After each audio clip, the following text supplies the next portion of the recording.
is the other. Yes. So these are the other third-party agencies that may also want to share the recording as well. Hang on, just got it. Got it. All right, so the other thing that's on your chairs or on the slide if you're at home is we love feedback. So we'd love you to tell us about what worked, what didn't, how we can improve today. So get a QR code, fill it in. I'll also email you the link after today as well to fill in. And we have this Brass Monkey 15-litre fridge worth $230 to a winner. It'll be drawn tomorrow afternoon. That's the fridge there on the floor. So at the end of today, fill that in. That would be great. That's all I have to tell you. So let's kick it off. First up, NHBR access update. So I'll introduce the hello, if you're already over here. Is the acting team manager of that. Oh, I'll start the time. There's your card. I've got it on twice. Oh, I'll press that too. Sorry, you'll press that too. There you go. Good morning, everyone. Welcome to the Get Ready for Harvest Field Day. My name is Helen. I've been working in the transport industry for over 15 years, and I'm currently working for the NHBR in the access space as a senior access facilitator, basically specialising in class 2 and 3 applications.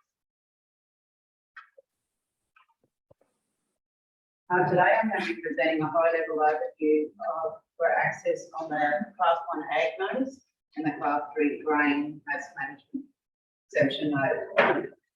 As you may be aware of these notices, in essence, the Ag notice is done the operators in moving their vehicle for combination from a location to the site where the harvesting will take place, while the Grain Management Scheme notice for operators in moving the harvested grain, which is trading grain receival site at a higher mass. Thank you, class.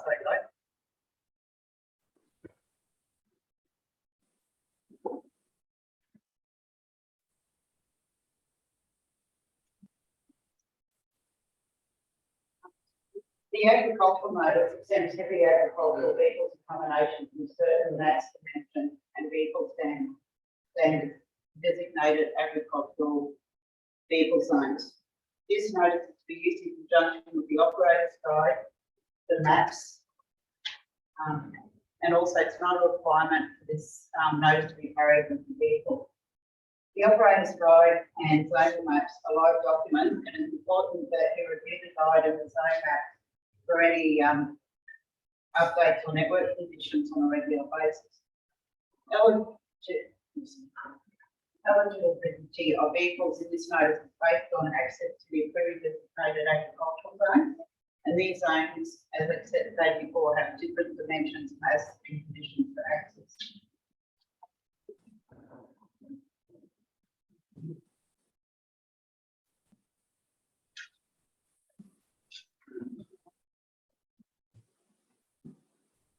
So I just went ahead and slide in, sorry about that.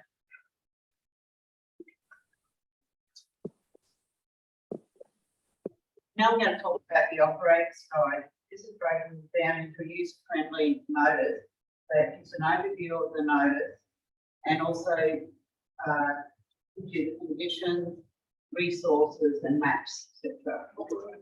You can access the notice on this document by clicking on the light blue box in the top right corner. And today I'm just basically going to speak about the black ribbon, which gives you an overview. I'm going to talk specific about conditions, vehicle access, and network conditions. In the networks tab, roads are covered by the notice. I've got to start again. Agricultural vehicles and combinations provided access to all roads in approved zones in the map that's unspecified by a specific road manager and structural conditions. This section also outlines participating road manager network conditions and should be reviewed regularly as they may change from time to time. This also includes a short training video on how to use the zone map and helps operators to easily find approved access zones, conditions and prohibited roads and structures. The resources tab outlines the vehicle zones, and the vehicles must comply with the dimensions and limits for the zones of travel required. Access in these zones is for all public roads at any time, and it's otherwise stated in the notice provided on the map. You'll also find the combination link and zones table located in this tab. The notices are subject to conditions to ensure public safety, asset protection, or to prevent adverse effects on the community, such as noise, pollution, or traffic congestion.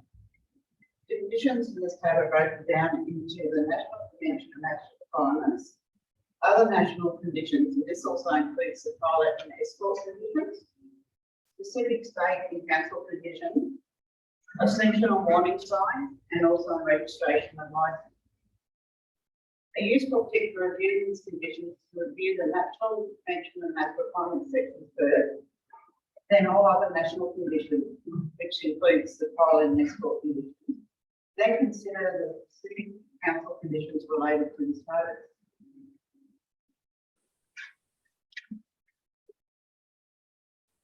Next up is the grain harvest scheme exemption notice.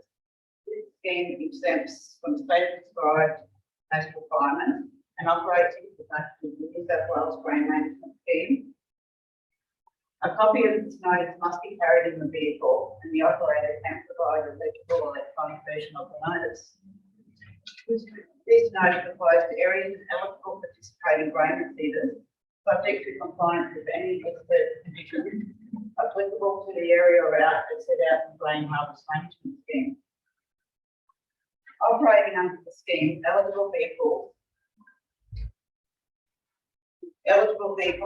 are up to 5% of the DML total mass for the vehicle, combination with the triaxle group, when delivering cereals, oilseed pulses, to participating grain receivers in participating council areas.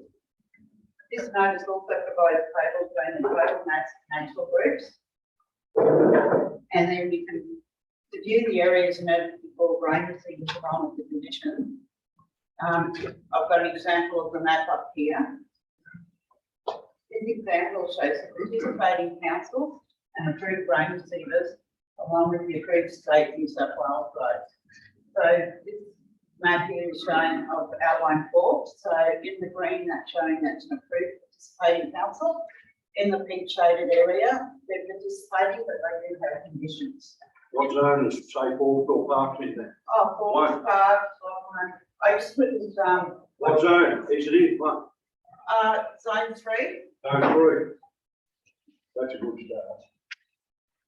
So this one is represented just to show that Yeah. I just zoomed into this area. But your zones are not, you say it's simple and easy to use, it's the most complicated, boring, all stuff thing I have ever seen in my life. And what's the name, in parks, they can't read it. They can't understand. They put me on the phone to someone in Sydney, they couldn't tell them. Okay, They can't understand it. I'll take this offline. We can have a chat after this, and I can show you on the laptop how this works. But basically, what it is on this map, it's colour coded. So, as I said, one council's green, that's approved areas, and the local council's roads. The pink is approved, but it has conditions. Then in the blue, we've got the Transport for New South Wales state network roads that are approved. So when you're on this map, by clicking on the map with your mouse onto, say, the green area, it will come up with any conditions. If you click on the pink, there's a little example there that I've got that will show the travel conditions, what's imposed. And then also in conjunction at the top of the map is in the red box is a link also to the restricted access vehicle networks that you also have to comply with to travel.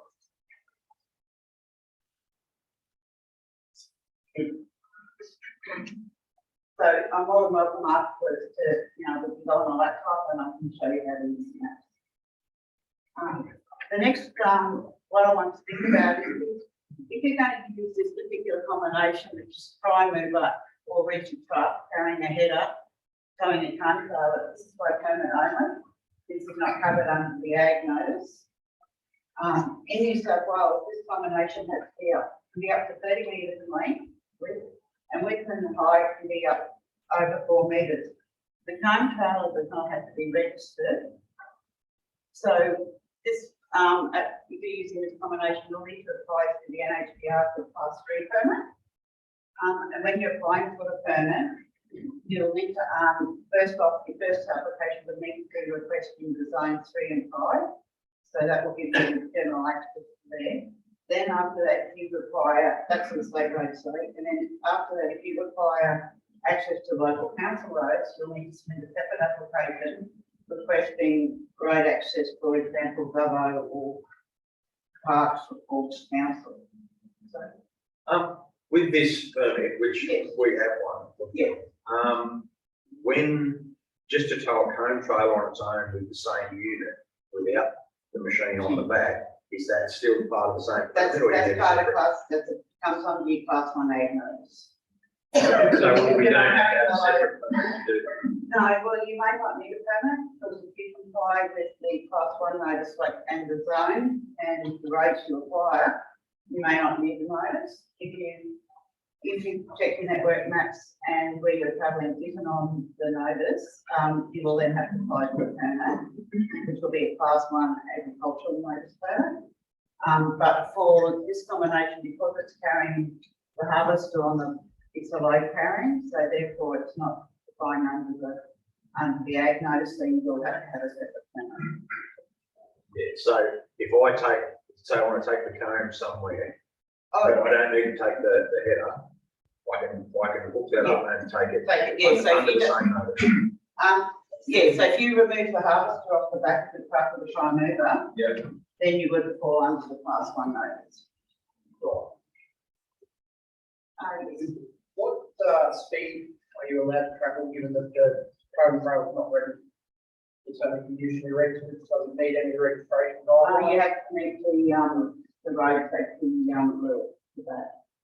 So is that, well, that's back to 40 k's an hour, or was it 60 or 50 or 20 k's below the posted speed? I'd have to take that and get back to that. Even if you're running under that permit, Yeah, so the load permit, carrying one, sorry.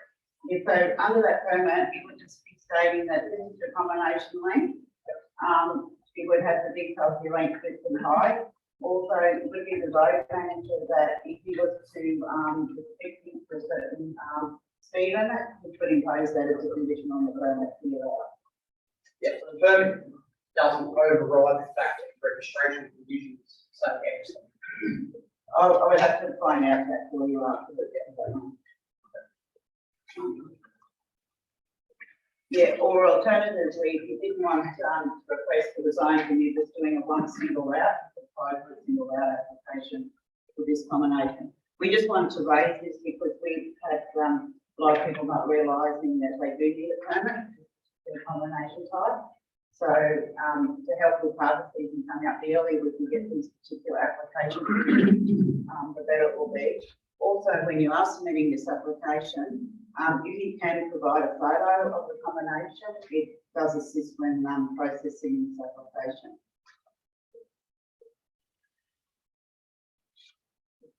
Well, you leave that page closed. Yes. If you look at the configuration of using that with the normal prime mover of a drop deck, look at the car behind that configuration. Yeah, so I leave them, yeah, that's the prime mover, it's a sensitive thing. A normal prime mover drop deck trailer, they can't look behind that, similar to the Americans do. Yeah. Look at that system at all. no, we haven't done any of those ones yet. This is basically the only combination that we've been doing here in Australia. Well, that since I've been working in Access, it's the only one. So basically, they have the outrigger frame on the back of the prime mover. So It's just a normal drop deck trailer, and there's coverage on the back, and the car on the back of that again. So yeah, no, I have to check with the as well on that one.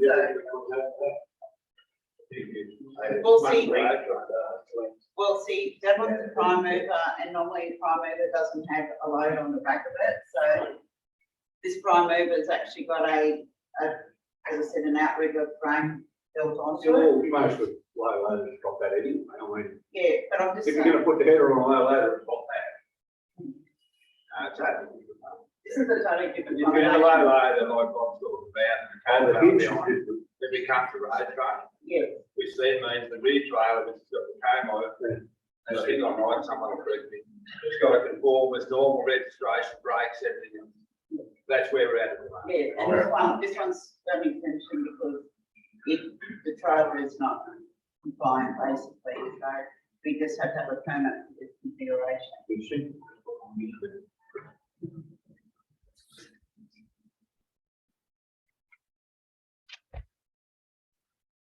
Honestly.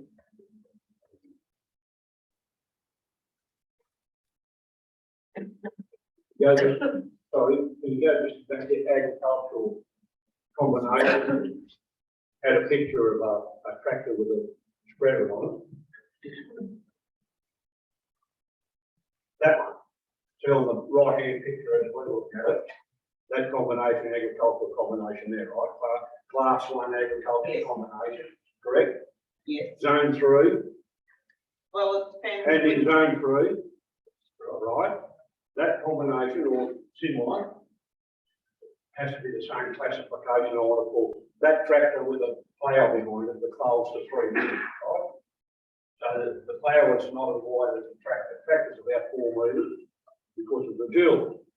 Do I need an escort or an escort vehicle for that? Okay, what I would have to do. 4 meters. What I would have to do is we have to go to the operating side. In the operating side, I would go to the computer pad, I would have to go down to the table there for the vehicle.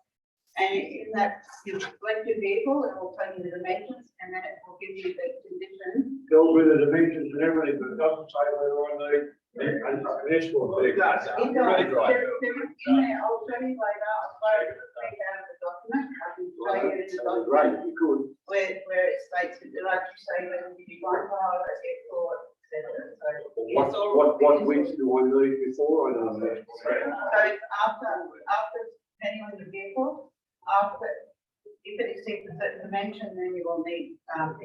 I know, but what's it, you never state that what dimension it is and where it comes in. Sorry, it does, mate, it breaks it down, 3.5 under day escort, 3.5 to 4.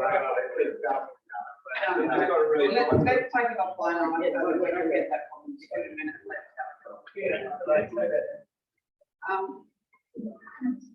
so on behalf of the access team, I just want to emphasize that we're here to assist in making your permit applications easier.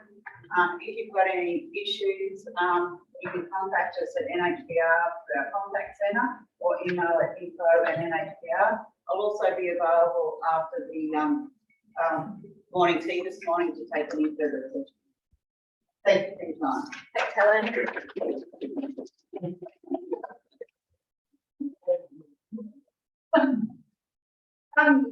So I forgot to say this in my intro too.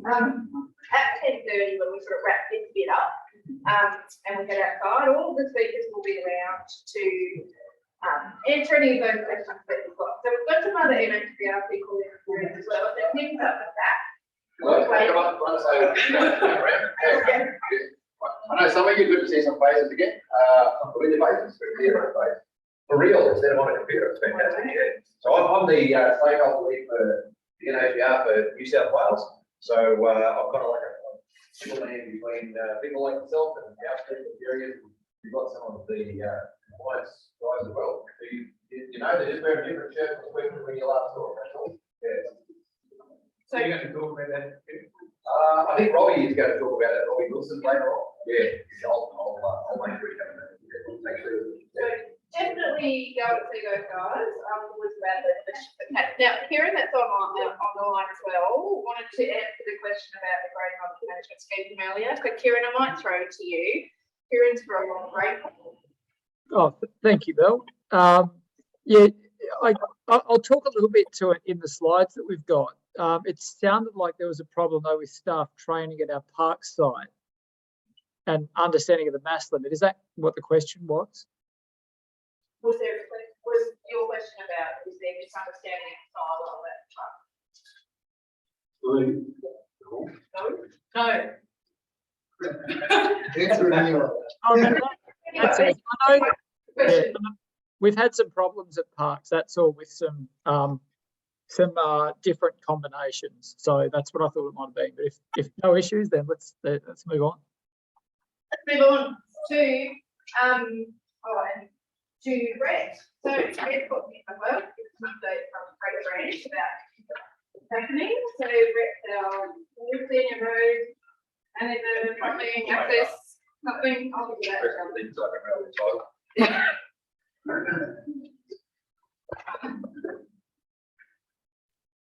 Morning all, morning those online. It's a community place. Someone haven't seen reports. I'm Greg Graham, Senior Manager Road Access.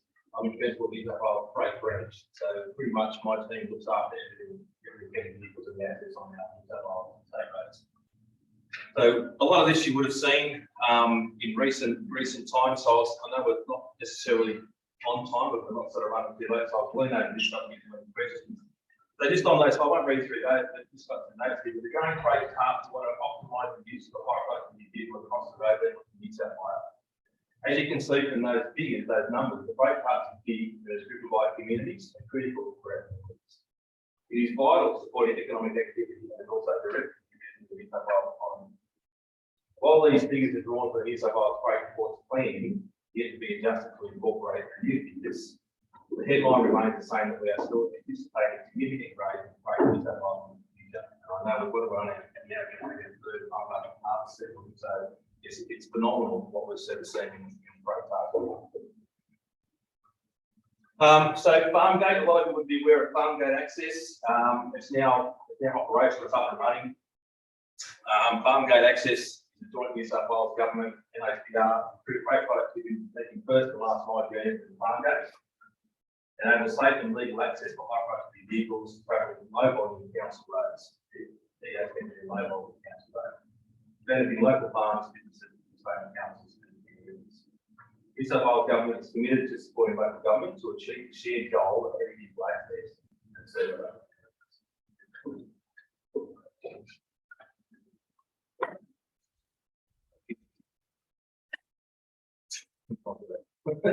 So the benefits: enabling use of more productive vehicles safely, transport grain and livestock in the farm-gate market, bringing fewer trips to the freight tasks.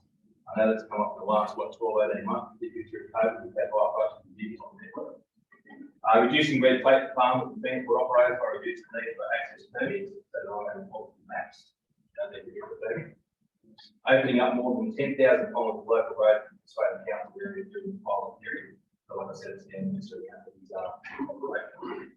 And increasing visibility across council road network using telematics, private councils to the telematics applications. So we Transport New South Wales purchased 2 CAP programs for the council of New South Wales, so we can see the data and see what's going on in the networks. Grain harvest management scheme. So Helen touched on that. So eligible vehicles, I don't get into changes, there's nothing changed at the moment as far as grain harvest for us in New South Wales. I think you'll be aware of what's on that screen there. I think probably an important point to mention is that we're working with NHPR in big roads, and it's more than likely that those will be extended from September. And we're also looking at simplifying and harmonising access to moving the need to carry the notice. And the vehicles, we're looking also at vehicles supply location or moving the need to use practical. So all those things are on the table. We're working with those jurisdictions in NHPR, so we'll have to get I suppose we'll sort of start to confirm actually what we want. Grain harvest, no enrolment process. Again, you'd probably be aware of all that. As I said before about carrying copy, we're hoping we can remove them for that. We won't do that anymore, aligning with what the national one is. Comply with conditions of the grain harvest management notice and the map. Of course, the map's there.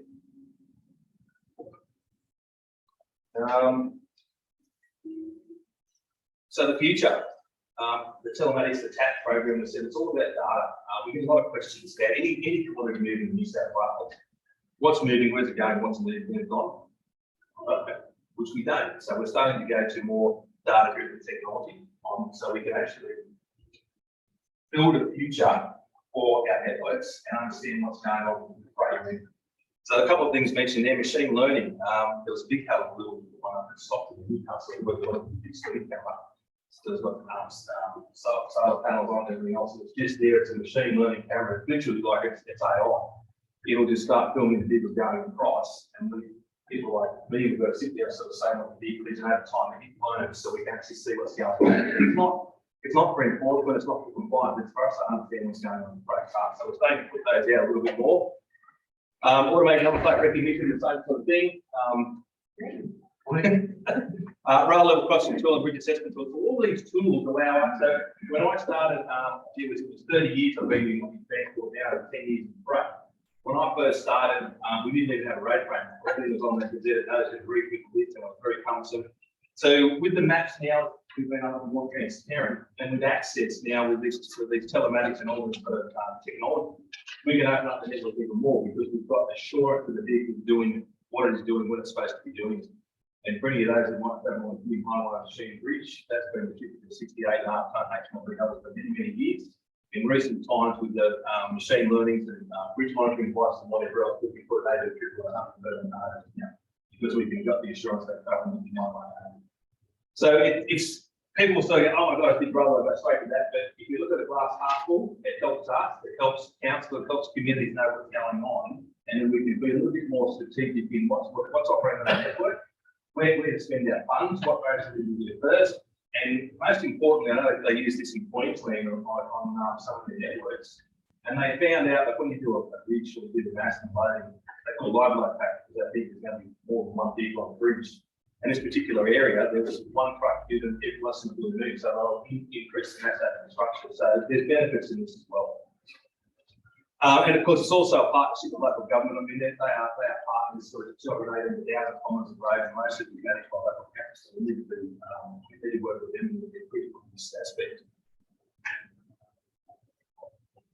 And that's it. Yeah, any questions? Yeah, I've got one. Combined shower.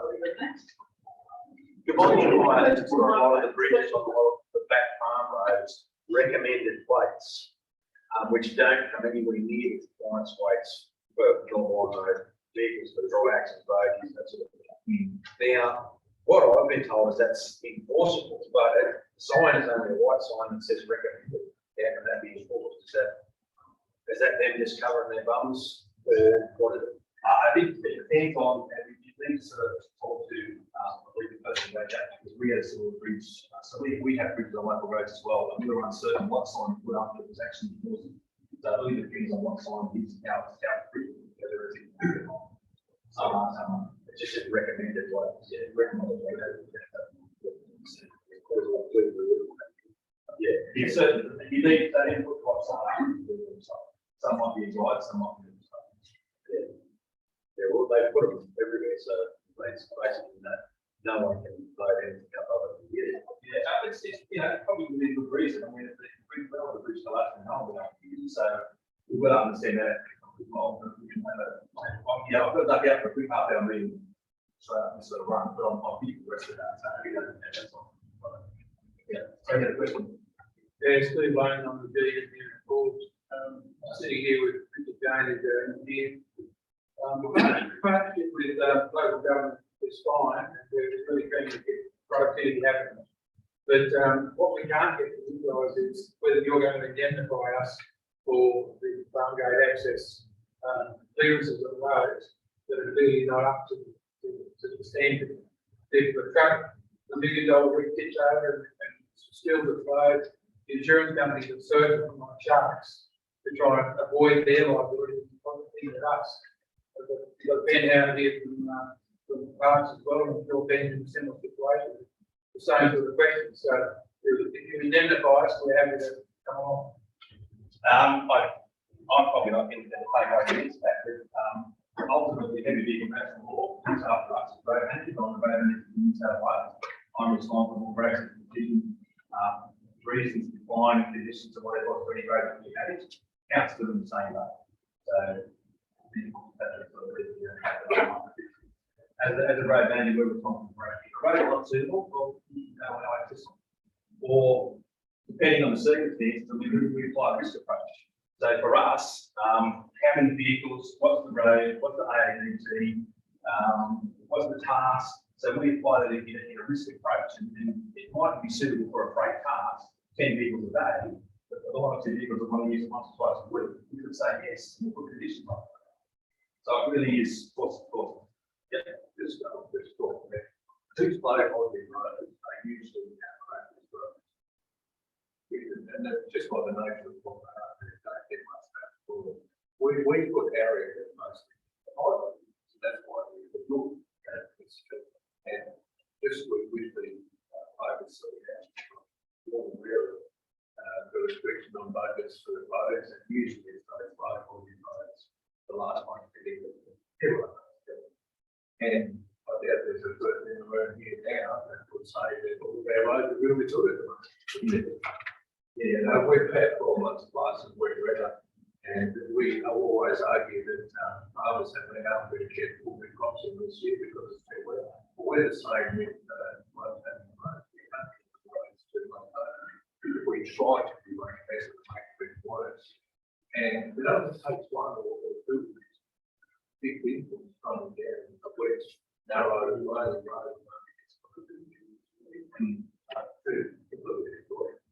So, and I think anyone who looked at the records from Jews I think it's extremely obvious. I look only entertain open individual loans to be properly assessed. There would be some very, very strict rules. And that's not protecting the equipment that gets used, protecting the payload, and all those other factors. And it's not an ask company to something like that. It's protecting fire and protecting property. you're right, as your position as the road manager and people making those assessments, that's fine. I mean, maybe sit down with the operators or the people that are going there and have a chat with them. So what are the options? What are the conditions we can use? So you might have 20 general access vehicles out there, which may impact that road. We could have one or two high profile bids. So it's not, there's no one answer. It's a conversation, I think, and managing that access, that risk, that vehicle type and the task. And it's individual one. No one's putting pressure on. Yeah.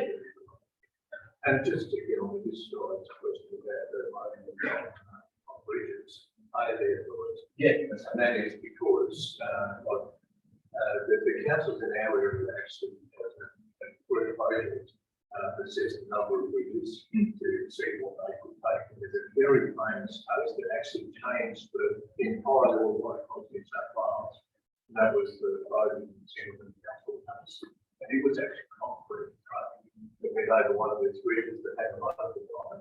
And that truck ended up in the creek. Yeah. Straight through the creek. And yeah, it was massive court case and the High Court and so on. But at the end of the day, if you go over a bridge, whether it's a black and white sign or you have been told that it can take a certain way, and if you overload and you end up in the creek, it's on you. That's bottom line, that's what it is. You know, told that it can't take more than that load. You choose to ignore it by taking a fully loaded vehicle or exceeding that load and you end up in the creek, don't come. I'll get more than what there's.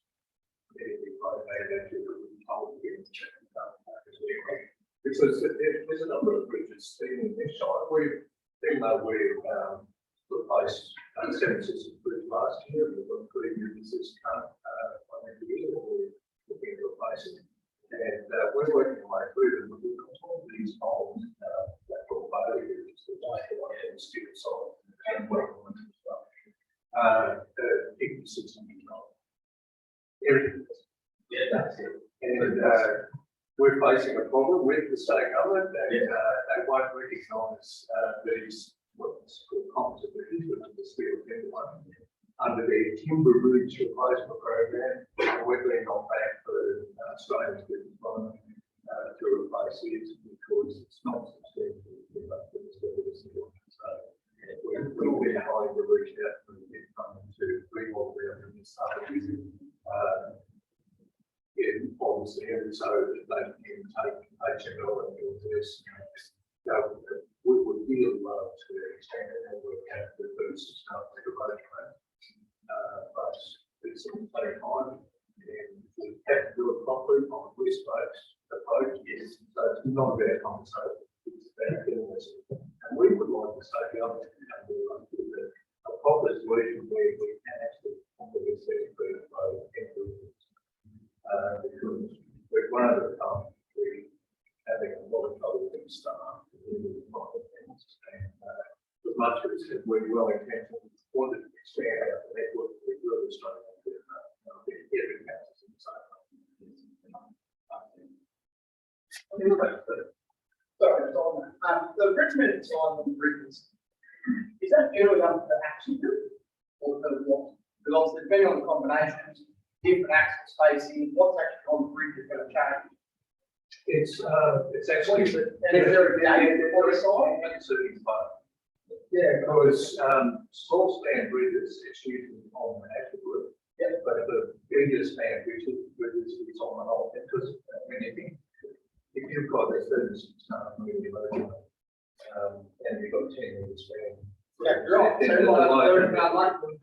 So it's, every bridge is different. Sometimes I've seen it where it's on actual route, small ones, and sometimes it's on road. Is it on the side? Yeah, I was thinking of like that. Most of the ones around here say roads. Yeah. But I know a lot of the transport bridges. Sometimes they go down. Yes, so if they do. And that's a right to that route, and that's what.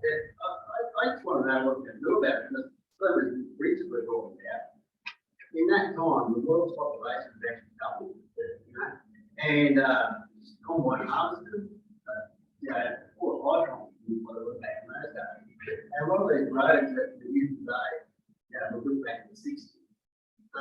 You talk about farm gate access, I call it, paddock gate access, to the combine harvest, and the grains left in the paddock, and all year long, that's significant. So, you know, we're the fire, rather than the common. It's almost, we're challenged and we can't, but this is, it's not the panacea, it's the beginning of the process to sort of fix that large problem. And this is a step forward. And it's never going to be everything. We've got to sort of, here's this, how can we expand on it, fix it, add to it, whatever else. And what Richard did up right too. So there's that element on it that we need to review. And I think that's one thing we haven't done more past is review often. We need to review it more often to see how we can come up. So I'm going to keep going because we're behind. Yes, I'll go. But if you've got a question, come and see Brett. See Richard gives away. So Richard, if you've got more questions, you've got part questions. There's Ben, if you've got a pass, come on, Ben. Thank you for wearing my list. Mel? Yeah. Sorry, just quickly, to answer your question about signage. If it's yellow signage, what the one on the suitable energy, most of them, it's an advisory sign. Yeah, if it's white, it's going to be a regulatory sign, but all behind. I think about that.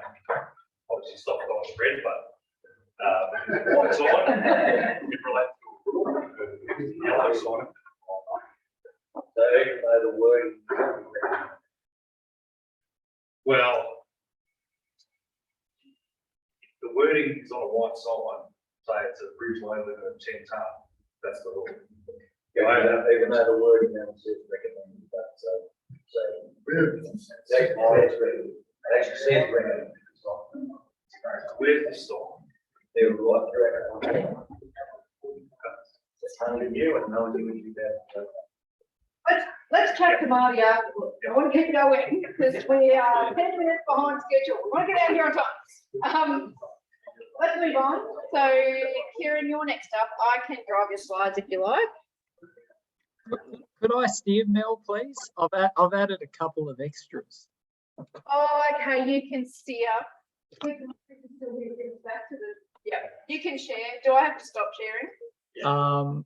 Yes. Yes. Yes. Of course, you added more slides. There you go. So walking through that, Kieran's the road compliance manager for Grain Corp, and he's also the chair of the Grain Transport Safety Network. I got that right? Yes. Thank you. Good job. Excellent. There's your little intro. Okay, while you're still doing that, I'll keep talking. So come and find me afterwards for this year's USB. So it's been updated with the new notices or whatever other relevant information there is. If you're online, I will post it to you if you send me your address in the chat, please. Okay, Kieran, all yours. So I'm not as good with, all right, are you getting? Yep, we can say that. Cool, okay. So yeah, thank you, Mel, great intro. How long would you like me to speak for? 10 minutes. All right, I'll finish at 9:05. So yeah, Kieran Gardner, I've been working with Grain Corp for about 12 years. The role that I do with Grain Corp is road compliance manager. So if you're dealing with Grain Corp and you're dealing with our truck charts, you're dealing with our time slotting system, you're dealing with access to sites, or the harvest management scheme, that's my patch. Today, though, I'm speaking as the chair of the Grain Transport Safety Network Road Movements Subcommittee. So the GTSN has been around for about 5 years now, and the purpose of it is to get some consistency between the big bulk handlers, because we are the mechanism that a lot of people learn about and comply with the heavy vehicle national law. And the idea of the group is to get consistency between us. And what I'm going to show you today is just some of the stuff that you'll see at Grain Corp, but you'll also see at some of the other Grain Transport Safety Network members. So purpose of the group, zero harm across the supply chain, pretty straightforward stuff. I won't go too much into this. There's a lot of detail on the slide. The members, though, we've actually got a few new members as well. Manildra have just come on board, which is great. But all of the big bulk handlers are part of the GTSN, and we meet 3 times a year in person. We run monthly calls, and the purpose of the group is to look at what we're doing the same or similar with how we manage our heavy vehicle national law risk, and then where there's potential duplication, that we can get consistency on those processes. One of the biggest achievements that we've got is we all now use the same truck chart. So if you go onto any GTSN member site, you should see this truck chart. It is freely downloadable on our website. Members can customize it. So over in SA, Viterra don't show the whole country's weights, they only show their harvest weights. But this chart is something that we're really proud of as a group, and getting those standardized codes, because we know that it is confusing if you're going between different bulk handlers, what the different mass limits are. We have also put out a 170-page book. That's how many pages it takes to explain all of the different mass limits you see with grain trucks operating up and down the east coast of Australia and into South Australia. It is complicated. The chart's only got a dozen codes on it. So they're representing 99% of the truck movements outside of harvest.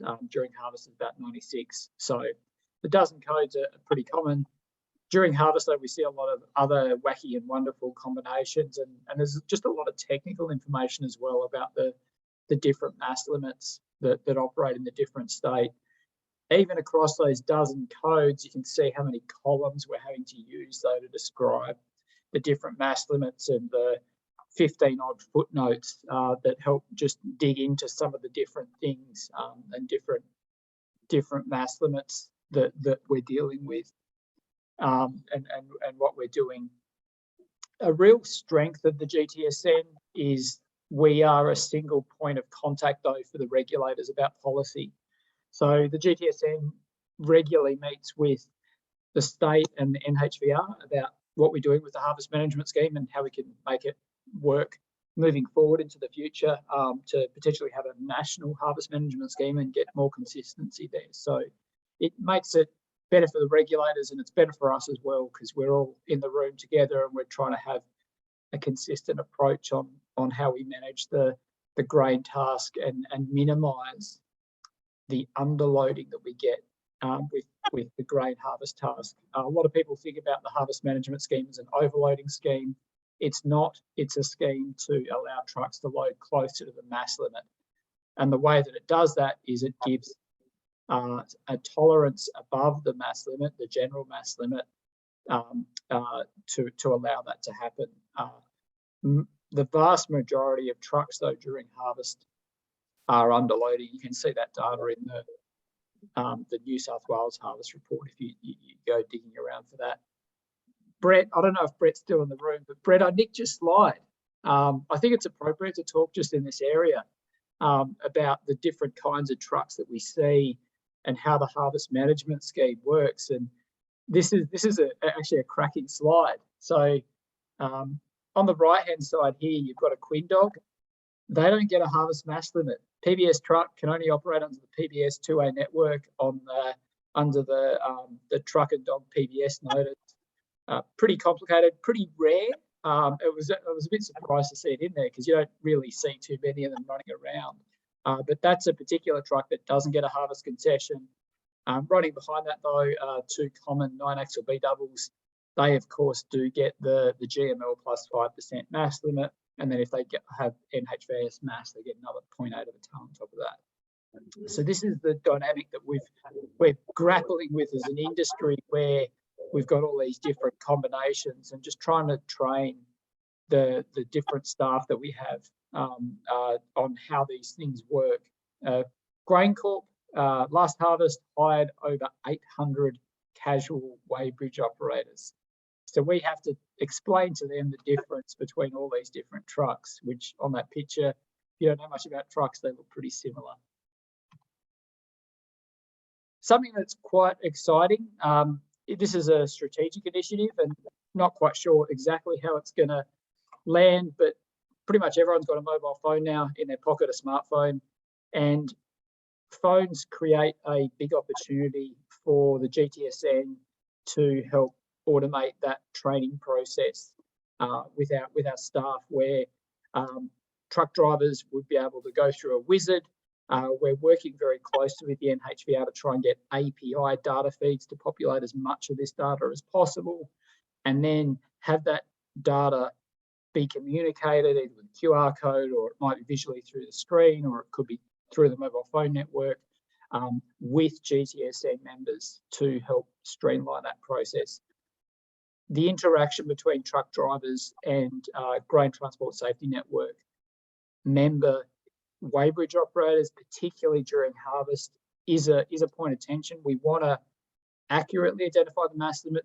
There's a lot of trucks that are having the mass limit be too low, and then some that are too high. And it's just getting that mass limit right so people know what they're aiming for when they're loading and getting that feedback. So exciting development there. I'll skip over this one because we're almost out of time, just to move on to the grain code of practice. This is something else that the GTSN is very keen to work on. So the NHVR implemented this thing called a master code, which gives guidelines on how to manage risk. That was released about 3 years ago. Now that code has been there, and the idea is industry would have their own individual codes. Initially, the GTSN was steering away from that, but the NHVR is starting to release more codes at the moment, and they've changed the process to implement those. And working with the NHVR and the GTSN, we met with the NHVR up at their offices as the GTSN in July, and a code could be a good pathway towards a national harvest management scheme for the industry, because there are these notices that exist out there, and they're all quite inconsistent. So if the GTSN can have a code, that could be a way to do the national harvest management scheme. Another biggie is a code could give guidance on how to manage trucks that exceed the mass limit.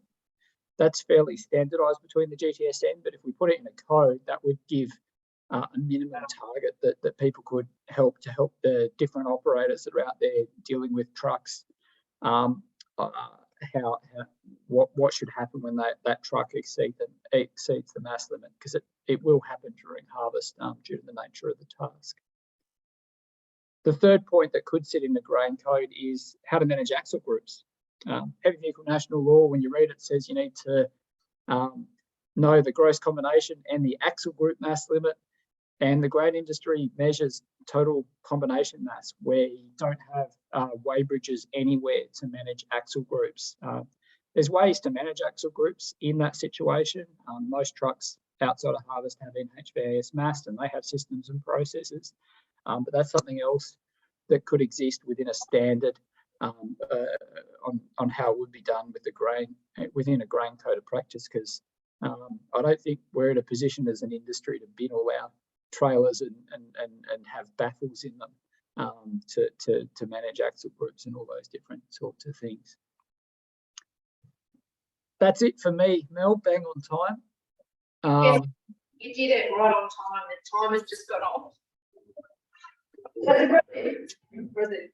Any questions for Kieran? No, you've got no hands up. That's easy. Yeah, easy. The book and the chart are on the USB with live links to the website so that you can get the up-to-date version if it's updated at any point. Thanks, Kieran. Let's move on. Power lines. So Kieran, power lines. So this is Jason.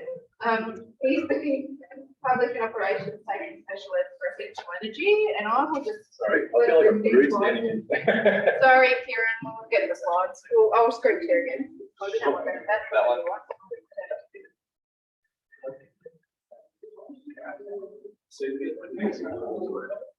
Oh, which This one here. so Kieran, power. There you go. Thanks, Ed. So, good morning, everyone.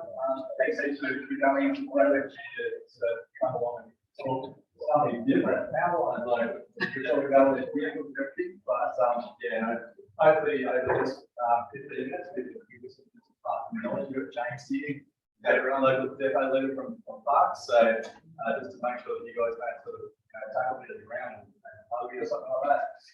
Look, just a little bit around, my personal journey. I've been around electricity for about 30 years, last 3.5 years in the public safety space. So pretty much dealing with these type of situations. So a little bit of sort of probably a kit that you may be sort of running or operating on different things like that. Their actual incidents are tragically, hopefully a couple of steers there aren't because you recognise someone as an operator that you know, but I mentioned I've been in this role about 3.5 years. Basically, during that time, we've seen 5 fatalities, another 10 serious injuries resulting. I'm not saying serious injuries, I'm talking bits and pieces, missing toes, fingers, all that sort of stuff. Not electricity burn, so it can buy. All right. Along with those incidents. But even overnight, we had our first skipper incident related to grain. We've actually got like a section of our network just over the border in Queensland, and we had a skipper go up basically straight into the hot box line. Our guys saw the side marks when they were there, so thankfully, person's alive, so that's a good start. Okay, but on their way back to the depot, the truck parked up and blown out tyres. As that dangerous can be, it can't be, it may be that just at that point in time, you may sort of roll the dice and get lucky. But if you've got high voltage power line contact with tyres, they can expire up to 24 hours later. So it's not just that immediate impact, but it can be really dangerous stuff. We understand that power lines can be really hard to see. They can blend in the background. But anyone seen power lines in Lady Bay? Charles, well done. Anyone else? Yeah, what's that, sorry? Okay, yeah. Hopefully by the end of the session, we sort of get some recognition. Look, for Jacob and I, we sat basically even on holidays, you roll down the road, you look at the power, in the bridge, you might saying, hey, you guys on the road. But that's what we're trying to do. So I'm guessing here that obviously in the audience that you're operating machinery and things like that, that's your view. So that's what you sort of obviously get familiar with, and that's what you become used to sort of concentrating on. That's part of the issue that we actually have is that because power lines can actually blend into the background, most people know the power line's there. You talk to people, I go, I knew the power line was there, I just didn't see it. So how did that happen? Yeah, it's so conscious, they blend into the background. So like I just mentioned, if you're operating machinery, it's like you've got a car, until you get focused on what you're doing, all of a sudden you're driving from fast forward, oh wow, I'm here. Then actually realise that you actually done the trip, right? So when you're operating a machine, it could be exactly the same way. You focus on what you're actually doing, whether it's what is drawing. Sort of the experts is probably different sort of sectors represented here, amongst that broader ag piece. But you become focused on what you're doing, and those downlines will actually blend into what's actually happening. So how can we avoid it? It's all about having a plan. So it's really important to have a plan. And that's a bit of a sort of out there statement, isn't it? Like, how do you have a plan? So does that mean like we say, power line safety plan? So any ideas what that might encompass? We did get roots for it, so yeah, sure, we probably got away. Yeah, well done. Perfect. Yeah, that's all good. So yeah, well done. That's great. Any other ideas? What's that, sorry? That one, didn't get out of that. Probably, a lot of time on top of the other people, I'll be good for it. Yeah, absolutely. Pop out whatever machine you look around before you go. Yeah, well, that's also, you read my notes. That's but no, that's seriously, that is so important. And we will get to that later in the prep though. But you just sort of see hopefully the importance of that. The other part is just understanding before you start the day, having a bit of a plan in place to understand where power lines are around the property that you're going to be working on. It may not be your property, right? So it's really important to actually get that understanding. Even accessing pads and things like that, sometimes there's some power lines over those access points. So it's really important to try and cover those three elements off. Sorry, one thing I did mention is that we can take a legislative stance. So most people go, what is essential energy makers stay away from power lines, blah, blah, blah. It's not actually our rule, but say for example, we're there to try and support those rules and try and help you to actually understand them. Those rules are in place for a reason, because ultimately safe work and they're regulators and essentially we all want to keep you safe. All right, so I'm not sure whether you're familiar with it or not, but there's a code of practice. I'm going to really sort of drill it right down. Basically, what it says is if you're operating machinery where you're breaking, standing, or lifting, okay, you can't come within 3 meters of power line without a plan in place. So mostly that plan involves combating potential energy. We're happy to come out and free of charge and actually help you with some guidance, okay? But just sort of keep that in mind. Another little quick quiz, I asked you about power lines. How high do you reckon the standard power line height is? And this is just general. Yep. We've got 6.4, that's good. You're not too far off the mark. That's one thing. Yeah, look. So, rule of thumb, 5.5 meters. Bear in mind that those power lines are static, they can sway, also look up, they can do a jig, yeah, that's all good. Depending on the weather events. So what's to go with like some of these new estates that are being built on the edge of town? You see the power lines have been there, trucks have been driving, headers and everything in the driving past them for years. Yeah. But all of a sudden now there's one that comes down across like this to join up to someone's house. And you've either got to go on the wrong side of the road or take out the power lines to get through there. Where's the standard in that? So there are standards that we have to meet. bear in mind a lot of the new stuff that actually happens, essentially you will certify it, but that's still quite in conjunction between the developer and also a service provider. So, Alright, same as residential street, that's different, and then main roads all have to be over the half. Yeah, correct. Streets there. yeah, so 100% right, it's service provider that actually put service provider, that's why that basically goes between distribution pole and your house. Okay, now you're going to be a much lower way. The problem with the country town is you've got nearly every street that leads out or to the edge of the town is access to someone's farm. Yeah, yeah, that's it. We do have some major issues with, like, see, the high loads, basically, we'll give them a high load permit for a route through town. Something happens, they take a wrong turn, and all of a sudden, it wasn't there, so, yeah, so, yeah, so. We also had one just recently where the power one sagged, where it sagged, the gully cut it.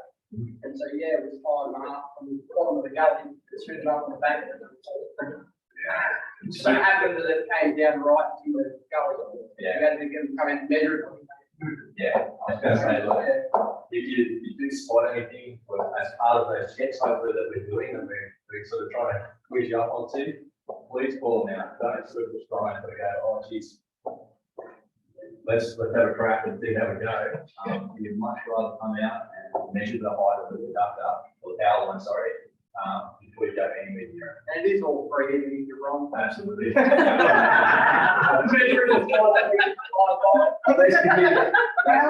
We've actually started to get a little bit better at charging, but anyway, we won't go there. How timely is it that you actually go out? Because I know we've had lots of essential energy out there with not being timely. So say for instance, one of these guys rang, how long will it take? All right, so it depends on the call. So I'll put a disclaimer on that. But I mean, if you're sort of reporting that a power line is low, we'll do everything we can to get out there as soon as we can. So I know that's not the answer you're after, but we could have, say, all right, so the 4th crew today, they could be a couple of hours away on an outage. So as soon as we report through that there's a low power line, they will do everything in their power to be able to release start as soon as they possibly can to get there as soon as they can. So, yeah. What if so, it was power down? What if the line was down, Jason? yeah. So that's like, we're gonna drop what we're doing and. Yeah, We're a lot quicker. I like to compliment essential energy. Yeah. You get your half sauce or the, now one of the all of them, that far above the stuff. And they're, put it on the three down, quite high. And I rang up and recorded it. When they turn the power off, within the second for all the time. Yeah. You take it seriously. Absolutely. I really appreciate your feedback. You also must be reading the notes. So it's really Rule of thumb for the whole. If you can see the brain clearly, it's probably too late. absolutely. You don't have to just be honestly fair, you just look at it, you can see that brain pretty, very clearly. Yeah. That wire is probably well under 5 minutes. Absolutely. Yeah. And the reason why I call it out is, unfortunately, some of the frustrations in my role, I know James, trying to sort of maintain a network, you've got all types of different seasonal events that actually happen, and he's expected to just be out there and be robot and then fail, but the reality is, sometimes it does, so we rely on people reporting like how long through it, so look, where I was actually going, so just to recap, we were talking about a power line safety plan. So what Essential Energy's done is we've partnered with our mates in Queensland. I don't get all sort of like Queensland, they've actually done a really good job with this lookup and do that. So last week we spoke about QR code, so anyone's pretty handy there with our clients, scan that QR code, obviously it might be a lot of email trying to log you anything, but it is simply a totally free power line safety plan tool. So you see by the photos there, you can see the funny looking lines there, like you've got some black dots, that's power lines and power poles.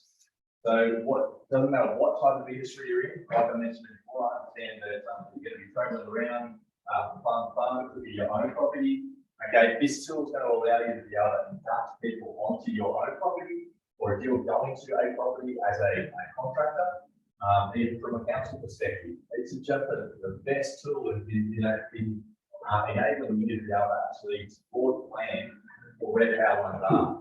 You'll also notice that there's some yellow dotted lines around that power line. You probably think, what the hell are they? They're just there to sort of make them look really spunky. No, they're not. They're actually the excluded zone. So we spoke there before about maintaining that 3 meters away from power lines where you're operating machinery that can be increased in height or raised or whatever. Okay, that's exactly what those yellow dotted lines are doing. They're actually taking the guesswork out of it. So for argument's sake, if you're planning to work in the future and you want to know that there's power line there, it's like a tick, yes, the power line's there. Okay, let's zoom in a little bit closer. We'll see those yellow dotted lines. Oh crap, that's in an area where we need to work. So we need to take a bit of a step back. We need to put a bit of a plan in place, and then now we're going to attack that. So it's also got the ability to, once you click on the power lines or the actual poles themselves, there's handy links there to key information from a technology website as well. So you can't go wrong. I haven't said anyone pull out the phone, so I'll be failed in that one, but that's all right. I'm thinking that everyone's already downloaded. But has anyone heard this tool very easily? Okay. Yep. Well done. Cheers. Probably you may not get yourself with that one as well. So that's great. So big tip, James. Well done. So have you found it really useful from a planning perspective for you guys? Yeah, definitely. So through the so we've set some budgets, obviously uses and so we've been doing the into it. Well done. Yeah, that's fantastic. That's just a makes sense. Yeah, so I honestly does like it. It's there, it's free, and it's just like, how can we get people to actually use it? It's just such a powerful tool. There have been other third-party ones as well, like reservation maps, interactive like the ROV maps. Yeah. I don't know how up to date they are in comparison to what it's doing. Yeah. Yeah, look, I'm not sure. Yeah, sorry. Yeah, I can't answer that one. I know that the couple of about works, it's there, it's available. So look, the big plan to look up the tool is to be able to get that national. So the guy that actually started off Cookie, it's just absolutely, we think I'm passionate, he's excellent. So those signs like what you're showing there, hanging in the power line, they indicate that you might want a set height, but above another set height. Or is there active where there's signs and not signs, or? So these things, they are just the gold standard in actually bringing those power lines back to life. So I spoke there before about when you're operating machinery and how the power line will actually blend into the environment. These things stop that from happening. You can see from that fancy little GIF that we're about to sort of see there, that's really that sort of big, but because they are red and white, they've got red and white skirts, they'll spin on just the slightest breeze. It's almost like you've got a flashing light there operating the whole time that you're trying to operate machinery. Okay, so we're talking like your high risk sort of areas like where there is a spot and you just can't get away from obviously transferring harvest to the basic in, something like that. Okay, these things are just going to say, hey, don't do that activity here under this power line. Because obviously we do the maths there before, we understand what the power line heights are. That harvest is then if you're transferring grain across to the chasing bin. All right, so with these markets, last March we actually launched a program. So I'm hoping you're across it, but if you're not, effectively what we did was we understood that the error markers, they're $131.09 each per site. We used to tack the labour cost onto that. So you picture that you want to install, say, 10 markers on a property, soon adds up because you've got the price of the market, then you've got the labour cost associated with that, right? So we took all that out of the equation. So last month we will actually throw in our labour costs, okay, for those first 10 markers. All right. I'm going to sound like Tim Shaw here. So friends that say with New South Wales also got the error markers on their school business rebate. So there's some bits and pieces you actually have to get through to be able to be eligible for that. But if you are eligible for that that small business rebate. That is actually now worth $1,000. So you do the maths, okay? So you get, say, I'm not saying that you need 10 markets by the way either, but let's just keep it simple for one simple head. All right, so if we do 10 markets, okay, you get the $1,000 rebate. Sorry, I'll get you that. We get to the $1,000 rebate, okay? You basically get the things for free. So you can't go wrong. Sorry. Just, you probably read the question, does that include the machine hire, like cherry picker or BWP, or Absolutely. the labour and the? Yeah. So I put on with the stick though, they don't even after. On stick and quite simple to do. But what we recommend for especially council, like say if you've got projects, they are absolutely the next level. There's councils across the state that are using them really effectively. What we do is we don't sort of go under the purchase side of things in that instance. In those circumstances, what we do, we've actually got like a really low hire rate per marker. We do actually charge the labour to fit them in that situation on construction. We're sort of talking here from a permanent structure perspective, but honestly, it's really, really cost effective, and they stop the incident from happening that I see across the state. Yeah, absolutely. 100%. Yeah, so like I mentioned, they are absolutely fantastic. We've installed a hell of a lot of them across the state, so hopefully you've seen a number of them as you've been driving around highways and properties and things like that. We get very, very few instances. I won't say we don't get any, but we have had a couple of incidents, but comparatively with the amount that we actually install, they are that effective with my money. All right, for the man with the notes, here we go.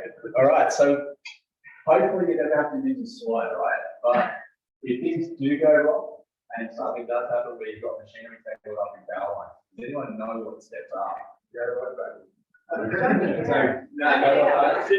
Don't get out. Well, another man that's read the notes. Really jump in at the role. Oh, no, we'll get to that. All right. You're going to worry about business, No, that's also just in that's the notes that were supposed to be shared. So effectively what we're after is, there's 3 words here that could save your life, literally. Save, call, wait. All right, we've mentioned a couple of them, but what I'm talking about there is that tragically this year we had a fatality earlier this year, and also just in the last couple of months we've actually had another incident where Telegram transported a silo, portable silo through a gateway, and there were 2 people that were in those stats that I talked about, tragically really, really serious injuries resulted. What actually happened in both those instances is tragically the people weren't aware that the machine was actually in contact with power on time. So go back to your point, absolutely, if the machine that you're operating is operating funny or it just doesn't seem right, whatever you do, before you step off that machine, have a look up just to see if there's power lines tangled up. All right, because in both of those cases, tragic was the first one. That guy had stepped off the machine and electrocuted straight away. Yeah, it doesn't just, it's really powerful, and it impacts me every time I see these incidents come through. And then one of our workers like to do something like that as well. So it's great. You don't want to see these incidents. So whatever you do, stay or wait. So stay in that machine, all right, pull through to 0, and then wait until the energy comes out. I will give myself here to say to absolutely get off the machine. Back to your point there earlier, yeah, absolutely. As soon as you call 000, they'll jump straight onto our contact center. Our system operator will dump the feeder, but bear in mind that doesn't mean that you're safe to get off. It doesn't give you a license to get off, because the simple facts are that sometimes errors can happen. So that can be in the information relayed through our system operator, or it be like our operator thinks they're doing the right thing and they're trying to isolate a section compliant. It may not be exactly where you are. So think about it. Okay, what can happen? You're trying to get off that machine, you're going to get that same failure. So we're going to talk to you about step and touch potential as well. So if we do have to get off, so I'm just going to say that I'm hoping going to get a new crew on here that's going to stay on the machine, right?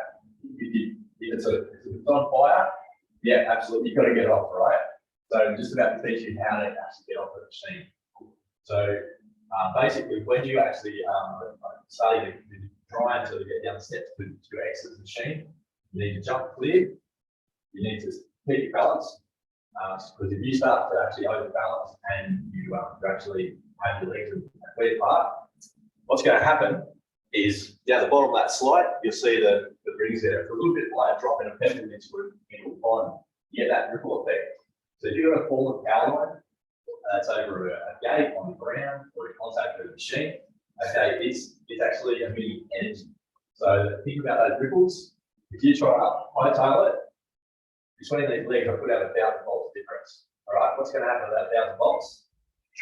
Straight through your body, you wait all electric shock, you have a big sleep and tragic outcome. All right.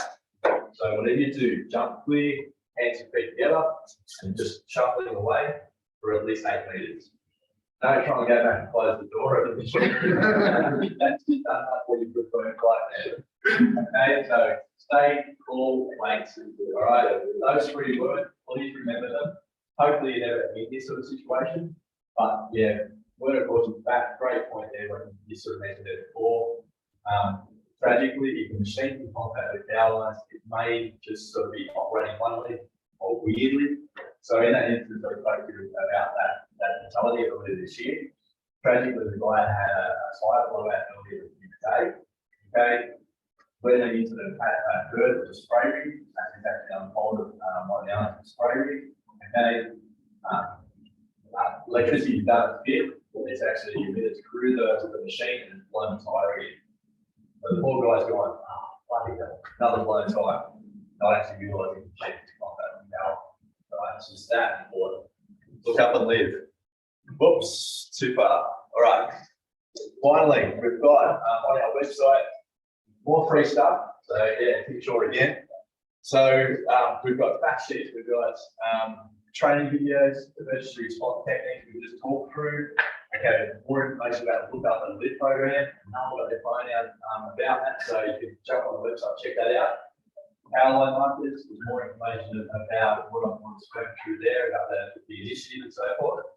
And we've also got 3 executive videos. Yeah, all free stuff, absolutely. Go nuts, jump on there, there's a whole range of different stickers available, but it's totally free of charge. All right, that's it. Thank you very much. Any questions? You're going to have to be really quick. Sorry. 20 minutes. One question, Richard. Such very briefly, just on goals. Yes.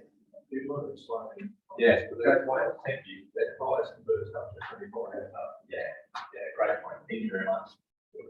Yeah, so what we're talking about there is model that sounds pretty fancy, but it's just those sliding, right? So what we will try and do is if we go out to power and contact all our field workers that are first in this, we would advise you to stand the machine down for 24 hours, but not where there's people around, because you know, on YouTube you see pretty gnarly type of situations where fire had actually exploded pictures with mining kits, massive fire. It'll go literally dollars. So we want to put up energy in there. Basically, what happens is the fire is really up. So it can take a period of time. That happens, that's what we take 24 hours. So we're trying to get some everything up in a school area where no one goes through it. Okay. The other thing that you might just picking up on that point is hydraulics. Hydraulics, brake lines. Really totally recommend that you get the machine checked over. So we will be available for any other questions. There's a lot of people I would suggest don't understand you get electrocuted without touching the lines. Yeah.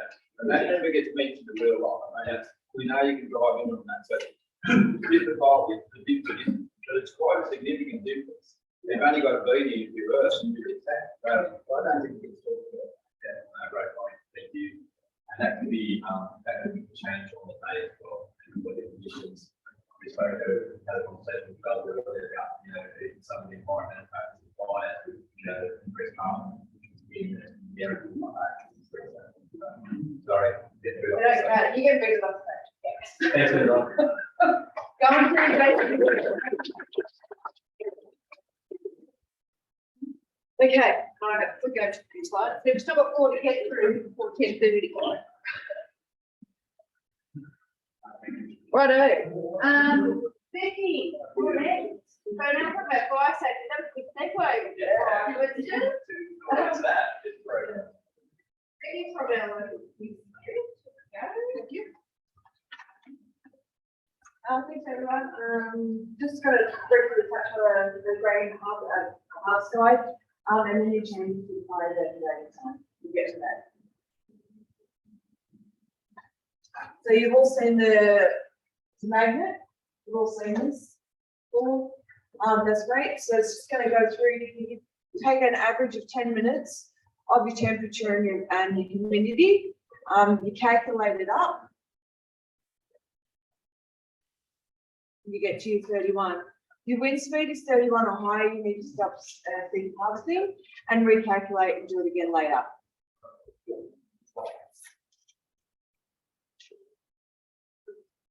So the new fire danger rating sign.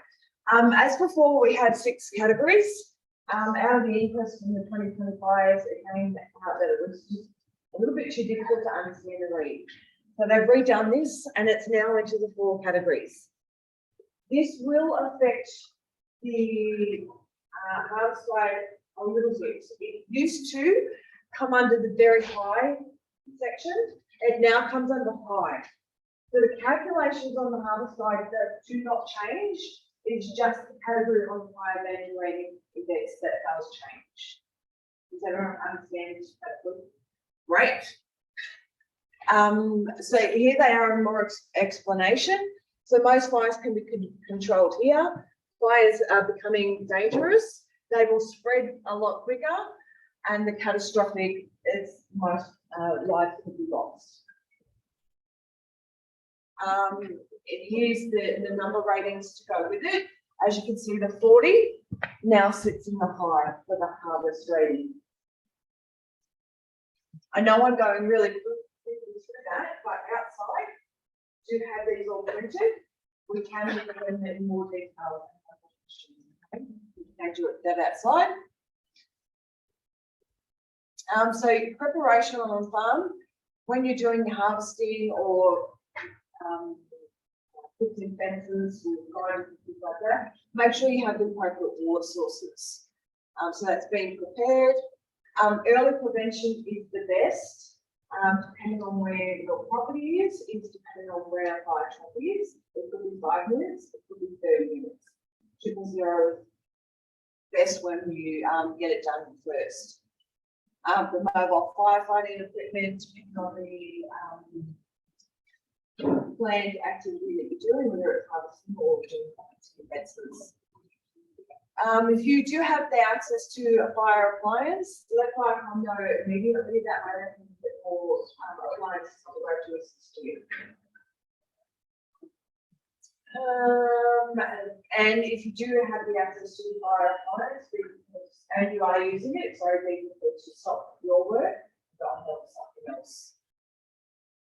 And that is pretty much what that is. I also do have outside QR codes for bird notices. Previously, you ring up and 24 hours before that know and your neighbours know 24 hours. We now do it on the QR code. This does not let your neighbours know. You still have to do that. You can do all that on the QR code. You don't have to ring up, but you can ring up still if you like. Okay. So that is basically me. I hope I made up some time for you. You made up 4 minutes. And I have that information so that if you do have any more questions, then we'll go through it outside. Anything really quickly though? No, I must have explained a lot really quickly. See you outside.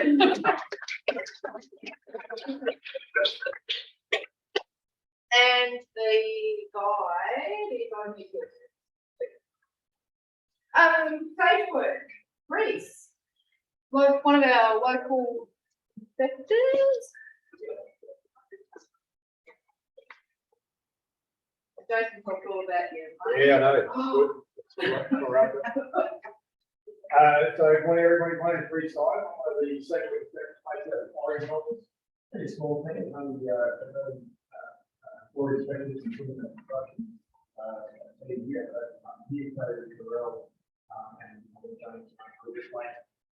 So, Safe Work New South Wales, we don't know where the regulator for workplace compensation legislation state. We look after all workplaces except for mining quarry. The mining quarry is run by the BPI, where everybody else. The workplace can be a Boeing 747, it can be your truck, your spraying, your farm, and also the Ruby Princess. So during COVID, we also the Ruby Princess quarantine down in Sydney. We actually proved that becomes workplace to do with that. One of the things to say where we obviously respond with it and respond to complaints, but then also we need to go over and we want them supply out. Workplaces across New South Wales have been divided up into six different industries, of which construction, manufacturing, transport, agriculture, and that's what people say was transport and agriculture.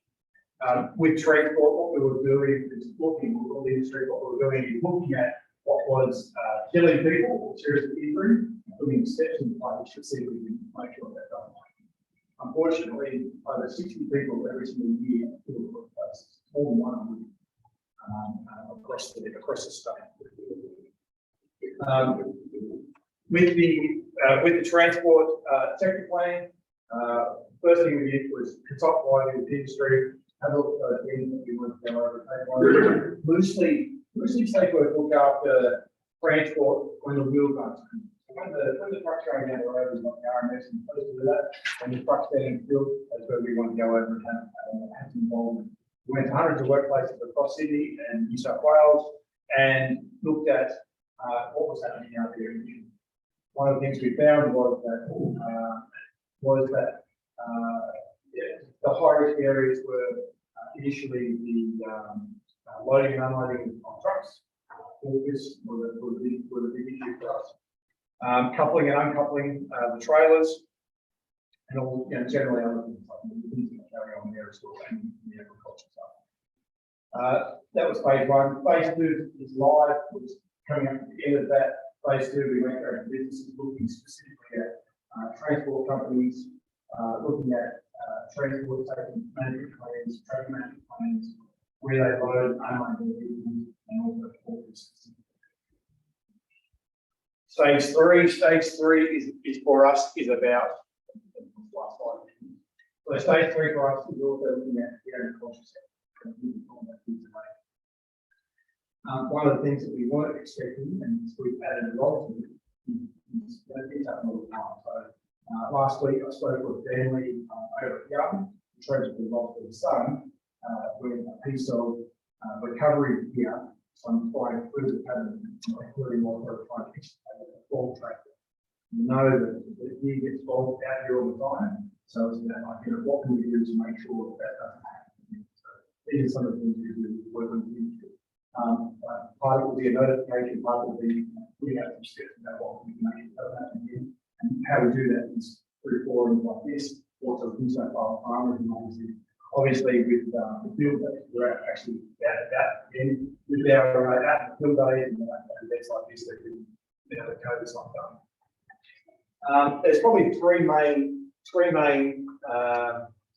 ways to go about the information you put out. So number one is you've got things to do, you've got a box site, waterproof paper, nice leak sheet, talks about the important stuff you can go on. Grab one of those, take one of those home. Number two, small business regulator. I spoke about, so we've got the people lining up $8,000. So if you're a business who operates in New South Wales and ABN, if you're less than 50 employees, you're entitled to have a $1,000 refund. You spend 10 grand on something, you get a grand back. You spend $1,000 on something, free.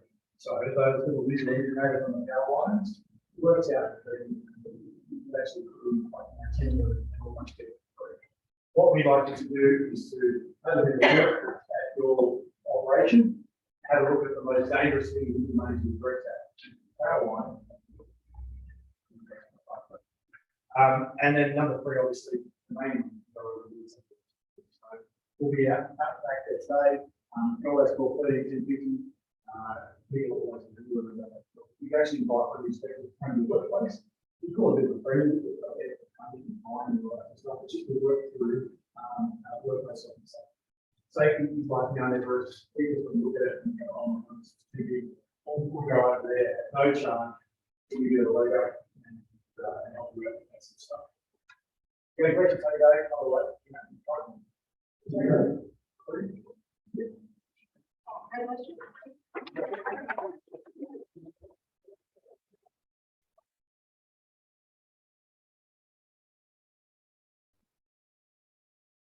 Oh, if I could, okay, moving on. Road safety reminders. Kylie from my regional office. He's doing it. Very wonderful. Yeah. So yeah. Tell me when you want to get contact. I'd like to use the water reminders today, but I've worked for transport. I've been in transport for about 5 years. We worked out of Region West, which is based in Park. Region West begins at the Lennox Bridge at Emu Plains, right out to Broken Hill up to Mooreen Boggle. So we cover over 50% of New South Wales now. We look at another boundary change as well. We look after Balranald and Wentworth. So that would cover all of you, sure. 2 parts to my role with transport. Technical side is one of them. So I work with Hawke's Park, Orange and Swan Council on their local traffic committee meeting. I field suggestions from council community members in terms of safety concerns. We triage those suggestions and it may or may not turn into a feedback review. Plus, general other concerns about might be an intersection, might be a driveway.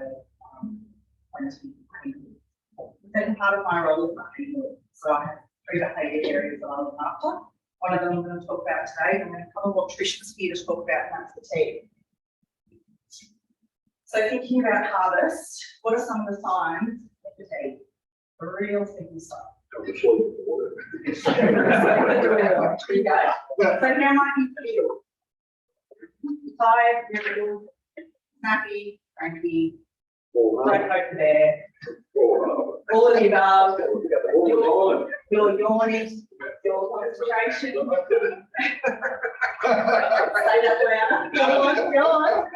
You're putting it out there. Sounds like married life, short method in terms of thinking about when you're driving, do you get somewhere and you think, how did I get here? Don't remember going past Joe's place back there and that side place back there. It's the concentration. Okay? So logistically, brought me up somewhere and go out and I'll forget that. Something simple. You went to go and get it, you've got to put something else. Yep, so you might take a wrong turn. Yeah. Really simple stuff. And you might, anyone know what your blood alcohol reading is after 17 hours equivalent of fatigue? Or the last that? 105. So you're essentially, you're at the legal limit of drinking. Okay? Something to think about. Again, during harvest, how do you combat fatigue? How do you make sure you get enough rest? What do you do?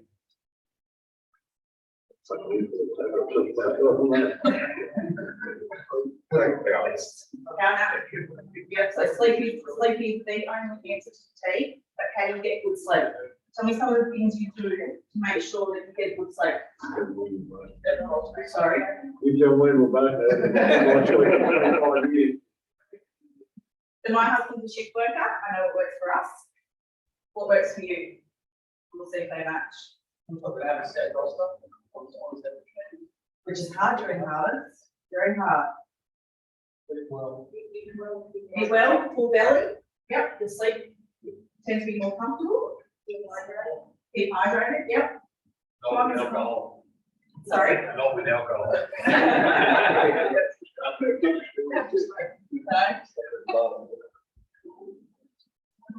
You might reach, coming through that, you might reach for that week, you might reach for that week knowing, and I do it, I've had a long day, when I went for a really good night's sleep, I don't drink very much. Relax, to relax. What else? What about the conditions of getting a good night's sleep? Classroom? Yep. Comfortable temperature. So you notice if you stay quite comfortable, and that's when you start to go, oh, that could be nice.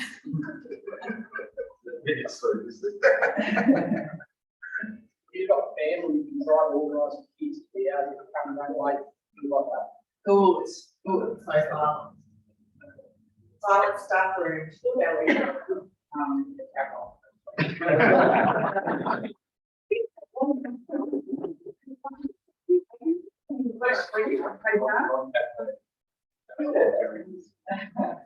It's for something like dropping out caffeine from Okay, so next question, how do you look after your workers? Not just working here during harvest, and like family members, might be occasional staff, whatever, how do you look after them? Good.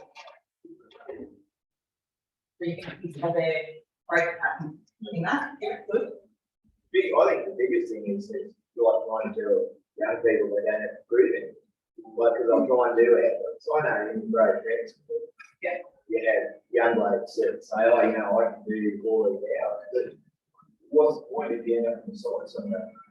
Yeah. But, Yeah. you know, and they really don't have to do anything, and the same on the farm, if they're tired, they're driving something for $1,000. But don't put it in the tree. Here's her test myself. An app on your phone. Highly recommend you download it. You can't lie your way through this app. Get your staff and your contractors to do it. Hold up the phone and show the result. It's not just about answering the question about how many hours sleep you've had. It's reaction time. There's some activities in that app, and I have to test their reaction time. Also check their memory. Review an outcome at the end, but to let you know how fatigued they are. Download it. Test your tired self. On the back behind you there. You need to remember it, but please do yourself a favour and download it. What was that app again? Test your tired self. The problem with, farmers, blokes operating trucks at harvest time, that sort of thing is quite often the boss is also one of the workers. So to have time, like if I'm 50, 60 k's away delivering grain at farm, I can't go, oh, gee, it's 11 o'clock, I better make sure those fellas are testing themselves on their phones. Like, we just haven't got time to do that. Everyone's got a sort of responsibility for themselves. To a point. To a point. He was the business owner and the operator have that responsibility. But, yeah, I agree with Marty with that, because it's a bit like when someone does something really stupid, and then let's say come in and say, oh, you should have, you know, like trained them or inducted them better. You can't do that. But someone has more common sense. What do you do? Don't improve. Marty, yeah. Yeah. Like people have that responsibility. And it's up to you as the owner operator to manage that. What about the distance from one people contracting out for, whether they drive back to Caravan Park, whatever it may be, to get to them. And the other one, maybe back to conversation increasing that. Just because you get off the head of it, means you're home sleep, but that time frame, please, you know. They're saying the trucks, they might arrive back and forth because it's cars, so they're in the car and drive back to cars. They will come over and say, you know, manage that. Because you need to look I at just have everyone. look at the ships look like, clean tricks. Manage it. A lot of people are saying 15 hours of work now, and that's. You can't control what they do once they leave. And that applies to anyone. You can ask them to declare, have it, you rely on them for their honest. Not get around that by, are you fit for work, do it, mate, when they go up to the time. So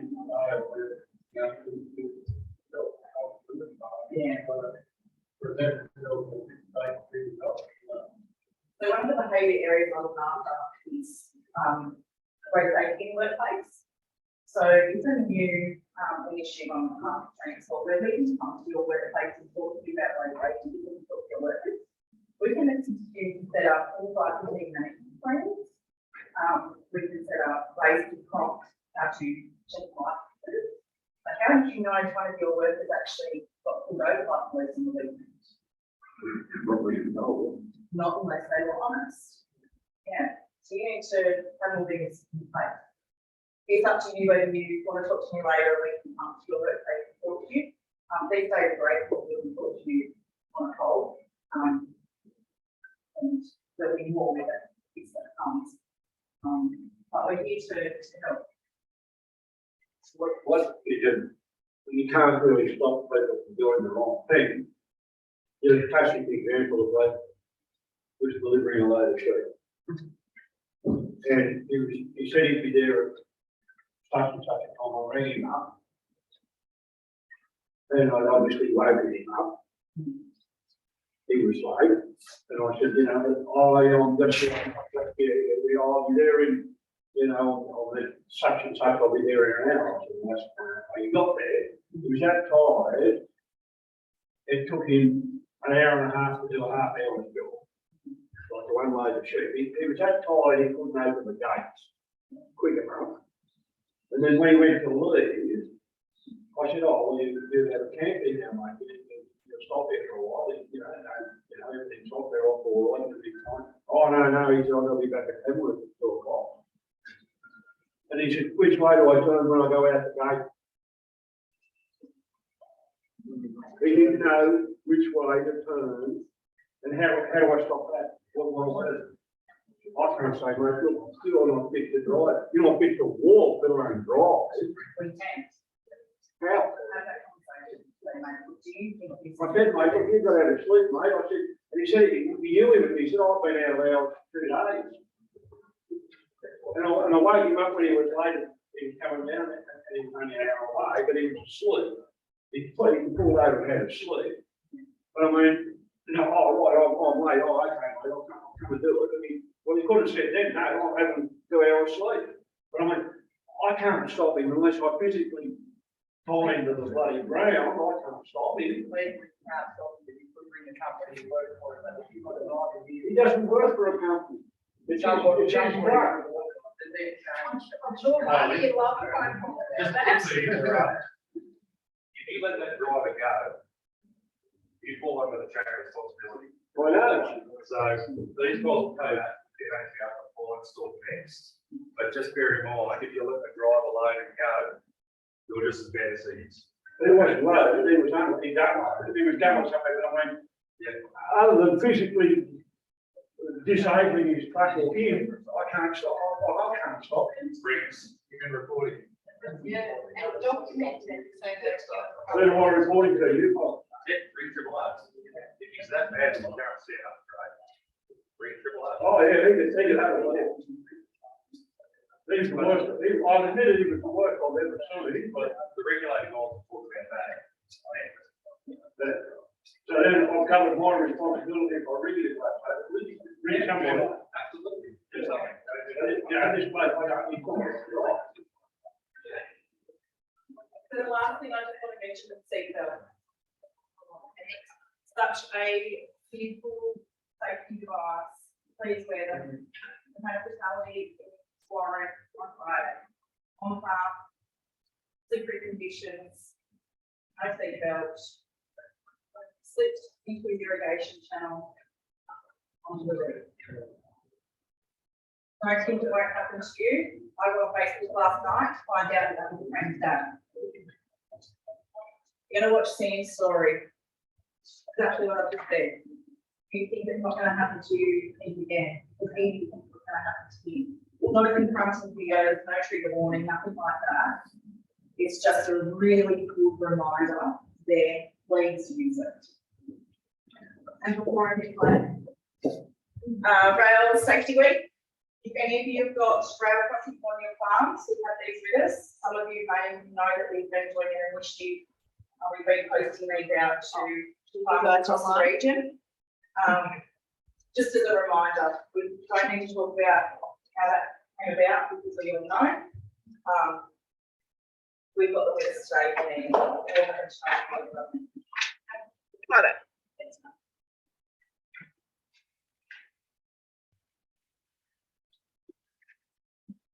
Here we go. Talk about the speed reduction on some of the plastics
I'm just going to stop that before it plays the next one. Did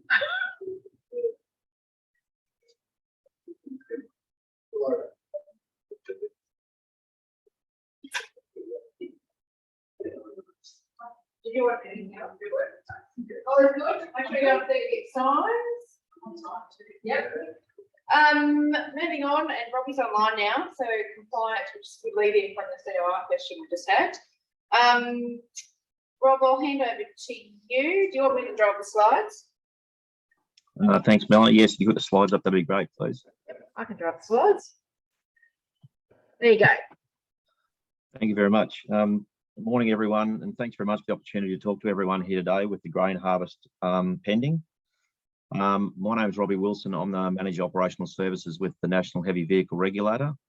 One of my roles is managing the National Operations Team, who coordinate with our jurisdiction states and territories and policing agencies conducting operations on the national, state, and local stage. Part of that is looking at some of the high-risk activities or events that may impact safety across our road network. And I'll go into shortly and just explain about what some of those activities we've found in the past, and I suppose what it tells us looking forward.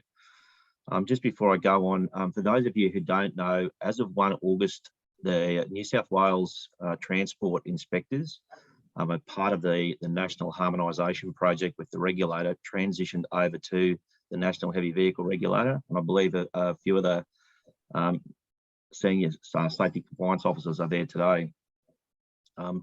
Their roles won't change a great lot as far as what they're doing, but part of the national harmonisation is to harmonise national laws, harmonise our national on-road activities. So an example is that you would see the same sort of activities, you'll see the same treatment of how we deal with compliance and non-compliance right through all the states and territories. So that's part of the purpose of national harmonisation. So this year on the road, you'll see the National Heavy Vehicle Regulated Vehicles and then the safety and compliance officers in our national regulator outfits. So that's the change that you'll see.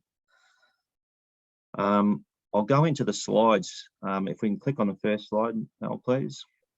I thought I'd just give a bit of background. In 2021, some of you may be aware, we conducted the National Roadworthiness Survey. This is the second survey. We conducted a baseline survey back in about 2017.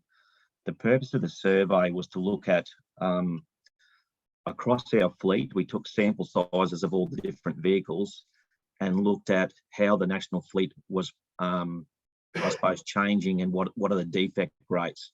So it's specific around compliance around the vehicle itself, as opposed to looking at drivers or operators. So as part of that survey, we took samples of a number of vehicle types, and then we were able to collate that information and then expand that to give us an indication of what the national fleet was like.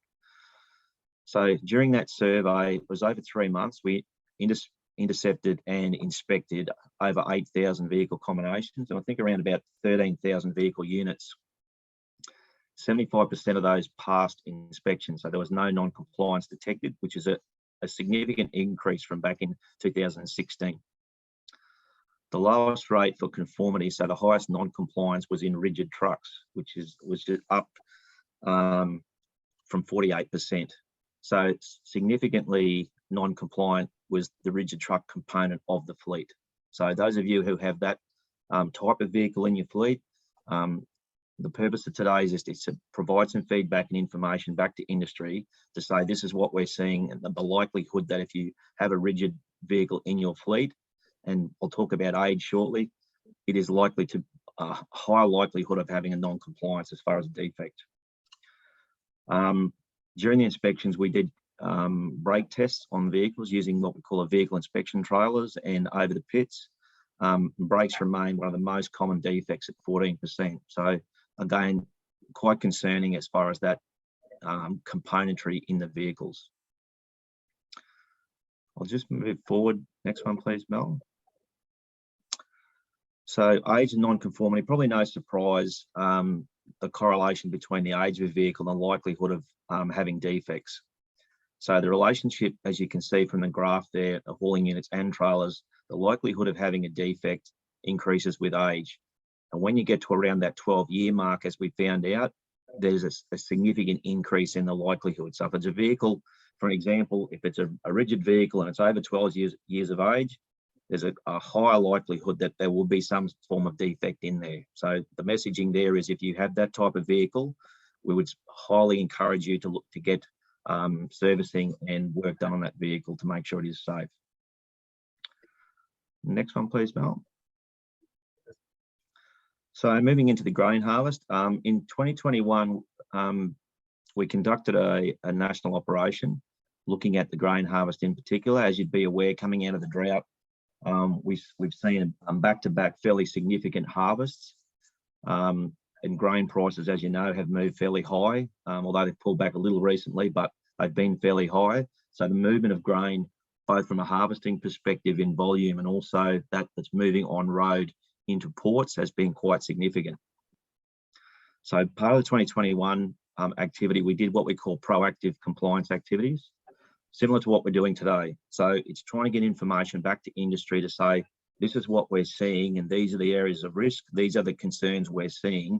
So if you have a fleet of vehicles, or you've got drivers that under your charge, or you're operating vehicles yourself, these are the things that we find that are concerning. So if you think to yourself, hey, that's my fleet, or that's what we do, chances are that there'll be some risk there. So part of the proactive activities, as I said, doing presentations, we put some social media out. We also did industry engagement sessions. We updated our web pages and put information in there and put out some flyers. And I think Tim will have some flyers there today to hand out, which has a code and some links back into the web page, which has some other information around safety management systems and chain of responsibility to help you with your pre-harvest work. Next one, please, Mel. So for on-road and off-road compliance activities, so the purpose of those activities is to look at, obviously, with the vehicles and drivers as far as their compliance. We also do what we call off-road activities, looking at the grain harvest management schemes and also non-participants in those schemes as far as receivers, and seeing as far as, you know, mass and vehicle state that's coming in. In 2021, as you know, the COVID impact internationally continued, and it brought about a restriction of our activities because of the resource drain, particularly from policing agencies that were doing border work, managing clearances or managing isolation. So the resources that we had on road and actively looking were quite reduced. What we did see is, however, over 2,000 intercepts, and out of those 2,000 intercepts, 900 of those had detected non-compliance. So 45% non-compliance was detected. So if I look at the 2021, from my perspective, there was reduced activity undertaken on road to look at some of the compliance and conduct inspections. Looking forward, obviously the resources and the world starting to return to some degree of normality, and we'll have increased resources on our roads as we move into this next harvest area. We are concerned about that level of non-compliance, and you'll probably see more visibility of our on-road inspectors and probably policing agencies as well. From the detected non-compliance specific areas, obviously mechanical defects was the most prevalent. Now, in 2020, I think it was, we redid our vehicle inspection manual, and part of that revisiting of the standards manual was looking at some of the defects and vehicle standards. And what it brought about was the reclassification of some defects that were previously considered major defects, and they were moved into the minor defect category. Still, some of those minor defects are quite serious and concerning. So when we say that we've detected the level of non-compliance, and although that the detection rate is high, there was a lot of minor defects. Obviously, some of those minor defects are still quite concerning of the impact it may have on a vehicle, particularly when you have multiple minor defects. Mass non-compliance, again, we did see mass non-compliance. Some of our on-road activity, we did some activities with some of the receivers, both participating and non-participating receivers, and we did find overmass to be an issue. Some more prevalent in other areas, but it's definitely something of concern. Overmass, minor overmass, is not a major safety issue. It is concerning, and it's non-compliant. What concerns us most is when you have defects, particularly around braking issues, and you're on secondary roads, potentially with some fatigue thrown in there, and you have some overmass. That's where it starts to get quite serious and quite dangerous. So it may look at it that's a slightly overmass issue and it doesn't sound much, but when it starts to get coupled with other components, it does become quite concerning. Fatigue in particular for us is concerning. As you would know, when harvest season's on, we saw it in last year, and we'll probably see it again this year based on the bomb predictions. Significant rainfall means reduced windows, and obviously when the window's there to harvest, people are going, you know, extended hours trying to get grain out of the paddock and back into silos. Please remember that fatigue is an issue, and although you may not be driving a truck, if you're in a tractor or you're working and then you're jumping in a truck, you may be fatigued. So it's not just a matter of operating under primary production exemptions for work diaries or under 100K exemptions. You're exempt from the work diary management, but you're not exempt from fatigue. So please be mindful of your fatigue when you're operating during the harvest season. Next, please, Mark. Off-road activities, I touched on that earlier. This is about looking at some of the receivers and understanding the mass requirements are coming in. Probably one of the areas of concern is being able to adequately identify mass limits of individual vehicles. We've seen PBS vehicles in particular and a number of schemes and accreditation where the vehicle designs and makeup, their mass limits have changed, dramatically over the years as far as different types of vehicles, and trying to predict exactly what that vehicle has in its mass is probably one of the things we identified with some of the receivers that's probably an area where that could be done better. Junior staff operating weigh bridges, not fully conversant with vehicle types and mass limits. But if you are a grower or a transport operator that's moving grain in, please be mindful of those mass limits on your particular vehicle. Thanks, Mel. So just to finish up, key takeaway messages for us. And when I talk about key takeaway messages for the regulator, the purpose of our national operations and the purpose of our activities is to, prevent videos like Sam's story that you just saw. It's not about how many people we can try and catch doing the wrong thing. What we're trying to do is to ensure that the harvest season goes ahead, it's productive, it's effective, and everybody returns home to their families. So that's our takeaway point. So please, from a proactive perspective with your vehicles, please ensure that they're checked, they're mechanically sound prior to the harvest season.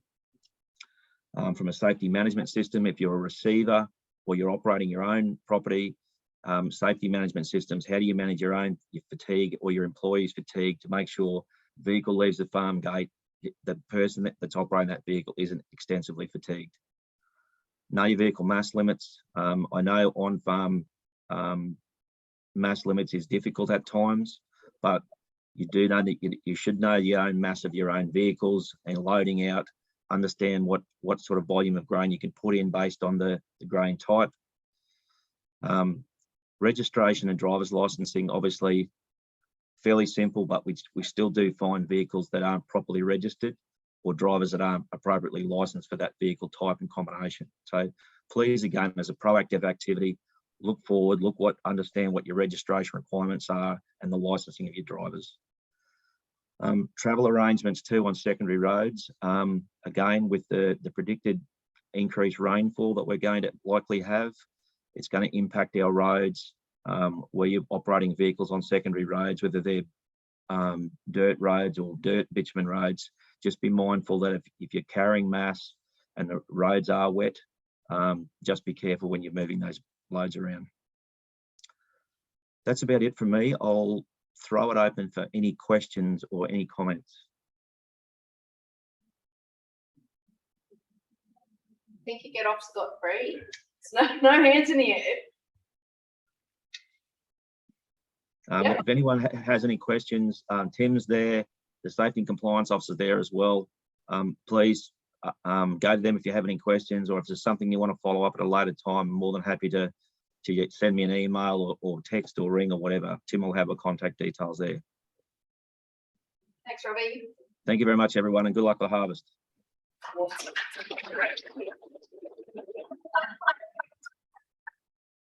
Okay, two more and then we go outside. Insurance. So this is not Paul, this is Katrina.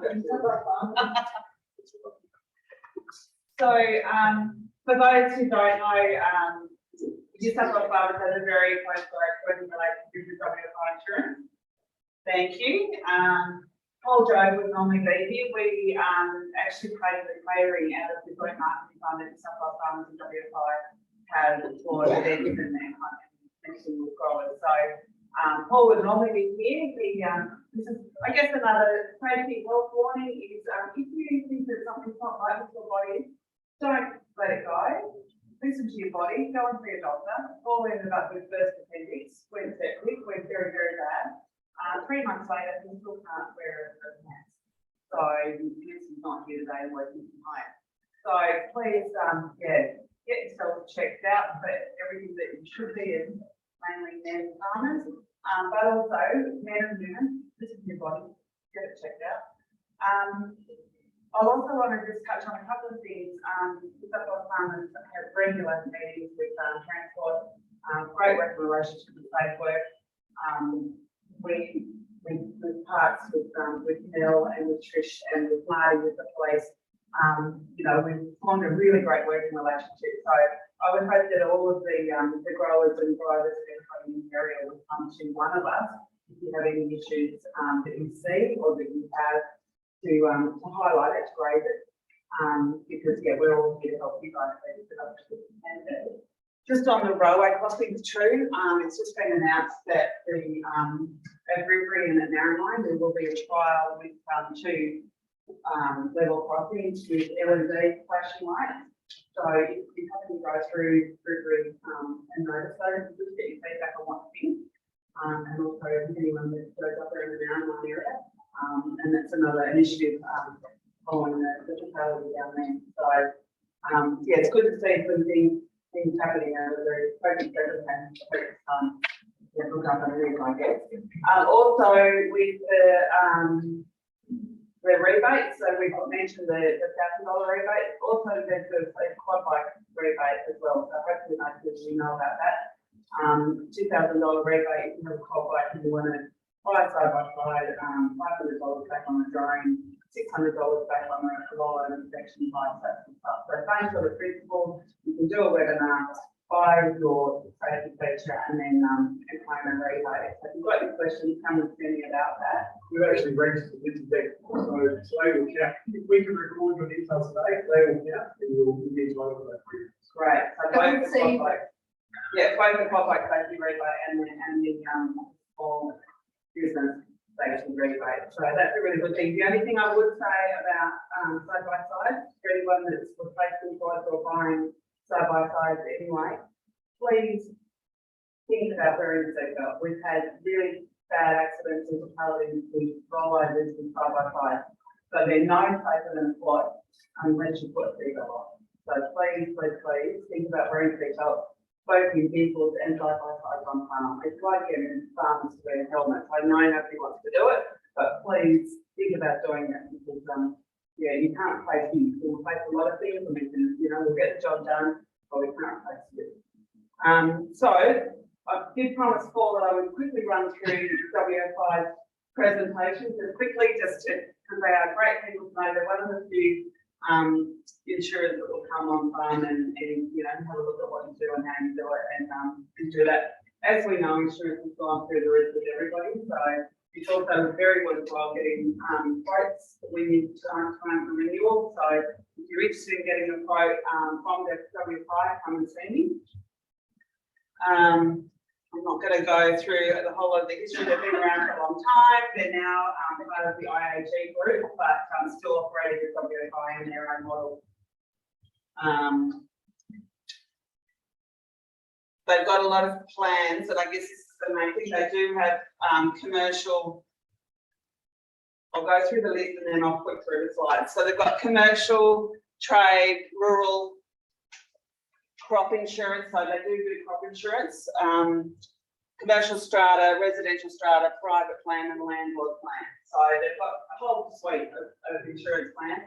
But obviously, the crop insurance and the rural insurance is what most of our members take advantage of.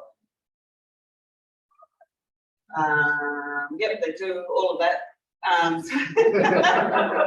Business property damage, business interruption, general property, business liability, machinery breakdown, electronic equipment, glass breakage, employee theft, burglary theft, money, and domestic and personal insurance. So, you know, please do think about getting a quote from them and talking to them.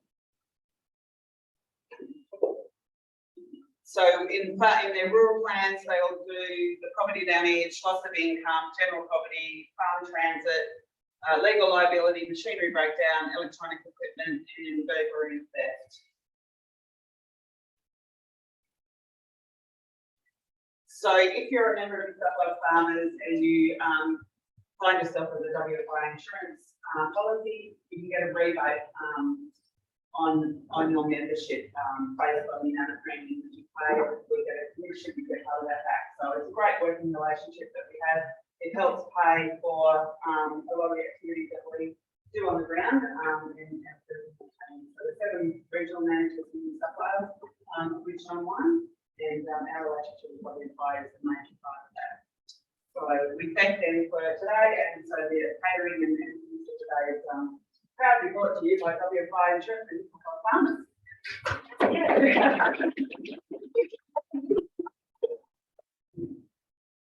Thank you, that's very important. Last. Things. There you go. This is Bill. I'm from rural person in a dog program. There's things we one follow supplies situated around all of New South Wales, rural and remote. We don't cover the city areas. Obviously the mental health game. When I speak to most people, they say my mental health's fine, and if it's not, I have a couple more beers and then it's okay. Which is all right for a little bit, right? You usually wake up and you still dealing with the same issues that you're dealing with the day before. So we do know that mental health is a major concern in New South Wales. It's the 3rd largest disease burden in Australia for adults. For people 15 to 24, it is the #1 disease burden, and the suicide rates in New South Wales are concerning. Now, between 12 and 13 per 100,000 population. When we think about our Indigenous communities, we can double those stats per 100,000. We know the suicide rate in the country, New South Wales, is double that of the city. It's an issue. I'm not going to talk about suicide directly, because nobody wakes up in the morning and sort of goes, you know what, I think today's going to be the day of that second one. No, it's a build-up. So what we speak about more typically are managing our stress, recognizing we're depressed, and how to manage those things in early intervention so that we don't actually have to get to that pointy end of the stick where we need to draw on these professional services that are really hard to actually access. So let's have just a quick consideration about our mental health then. We know that in Australia, in every previous 12 months, 1 in 5 people have a diagnosable mental health condition. The big ones, anxiety, depression, substance use disorders. 1 in 5 people. And we know that that stat is conservative because that's a household telephone survey. So we know that people aren't being surveyed, people in prisons, people who are homeless, people living under bridges, people in nursing homes.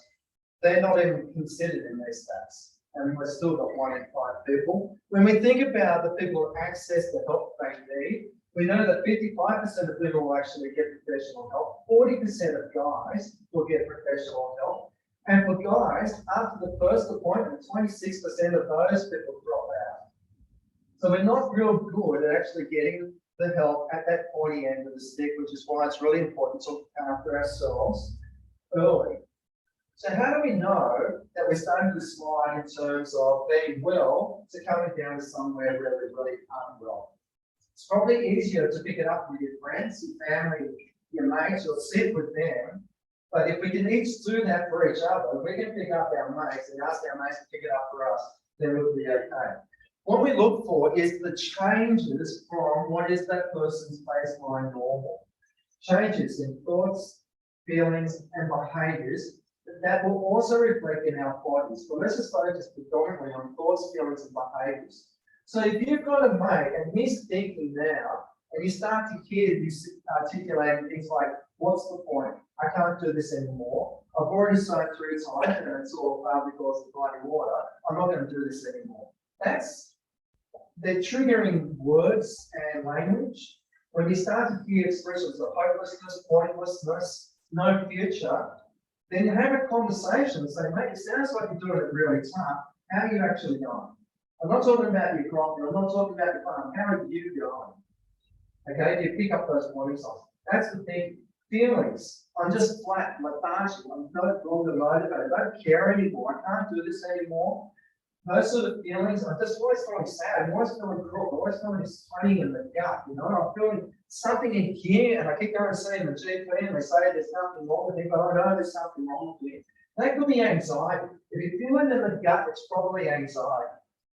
So it may simply mean you need to go and say to your mate, well, how about you go back to your GP? It sounds like you've got a lot of unconnected sort of symptoms happening here, and just ask your GP, Could this be anxiety? Could this be depression? Your GP's got a really easy screening test. It's called a DAS, 25 questions, tick a box, and from that, your GP will be able to say, look, from this, it's going to be really high in the anxiety or the stress or even depression. How about we look at doing something about that? When it comes to trying to manage things ourselves, this is a really easy way to do an early intervention on high levels of stress. What we see is that there are two concentric circles. Sometimes people get stuck on that outside circle of concern. That outside circle of concern could be like the water. It could be, I can't get my water coffee. It could be historically, it could be mice, it could be drought, it could be anything. It could be getting the kids ready for school, getting them on the bus on time. It could be anything that causes a concern.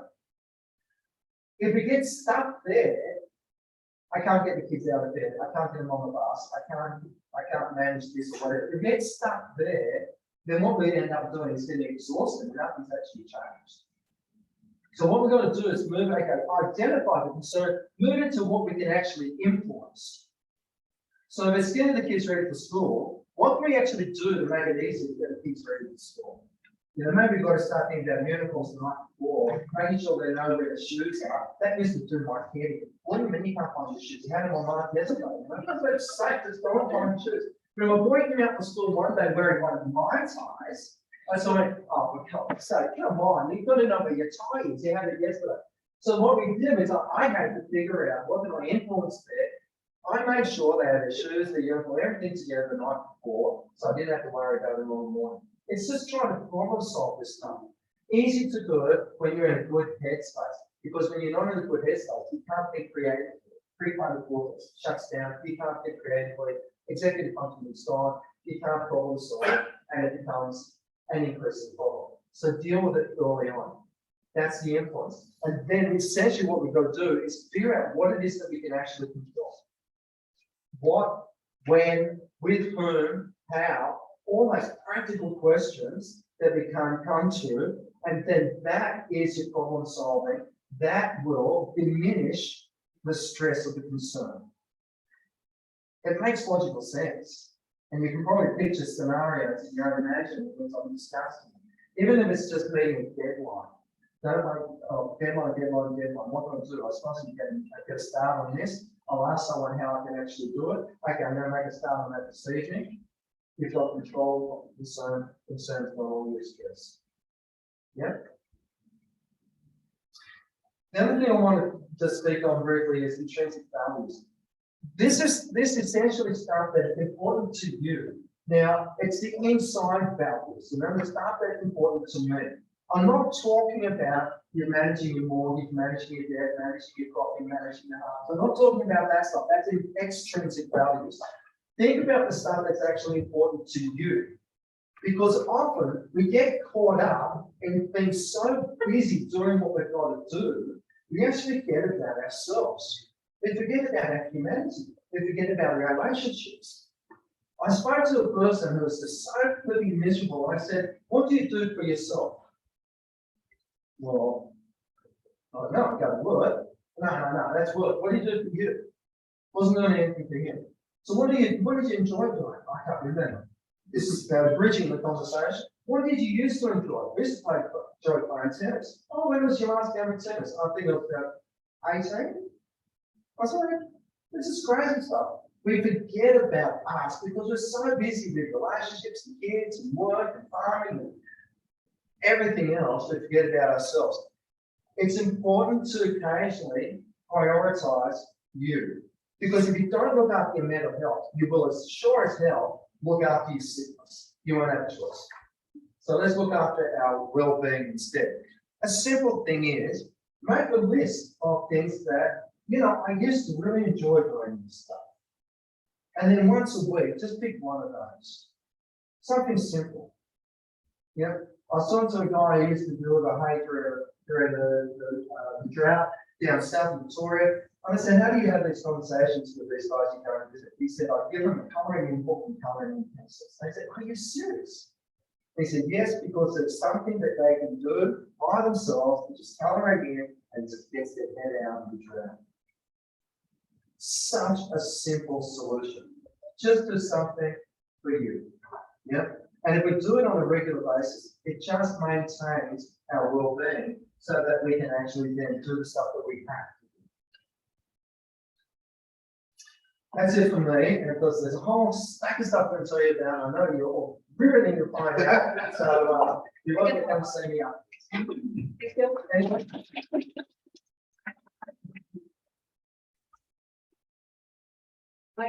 Questions?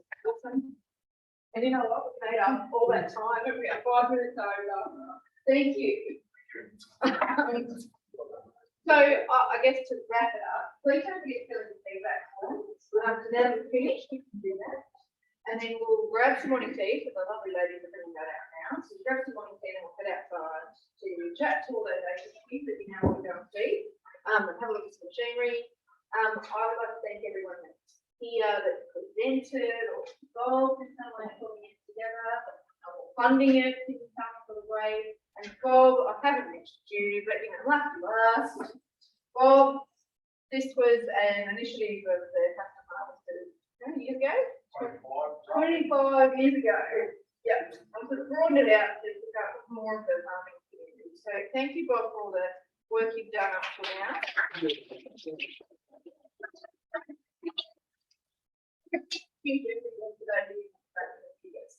I like to also put your hands together for Mel, because without Mel, this whole exercise today was, as I said, we started 20 odd years ago. I was asked that question last night.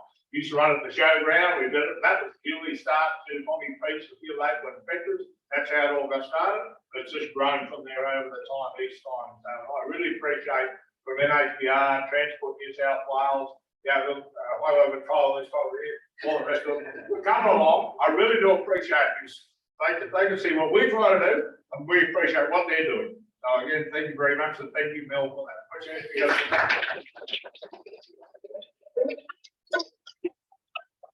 And I haven't forgotten about you guys online. Thanks for dialing in online. I will email you all the QR code. I'll put it back on the slide so you can see it, but I can also QR code it, send you the link so you can fill in the feedback form about how the online bits worked.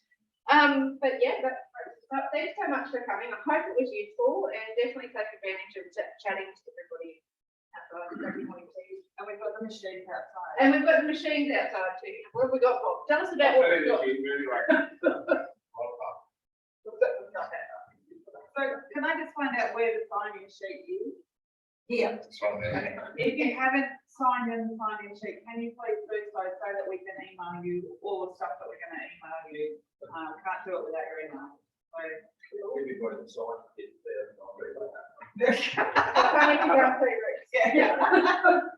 Cool. Thanks guys online. I'll go back to that slide. Don't have the morning tea.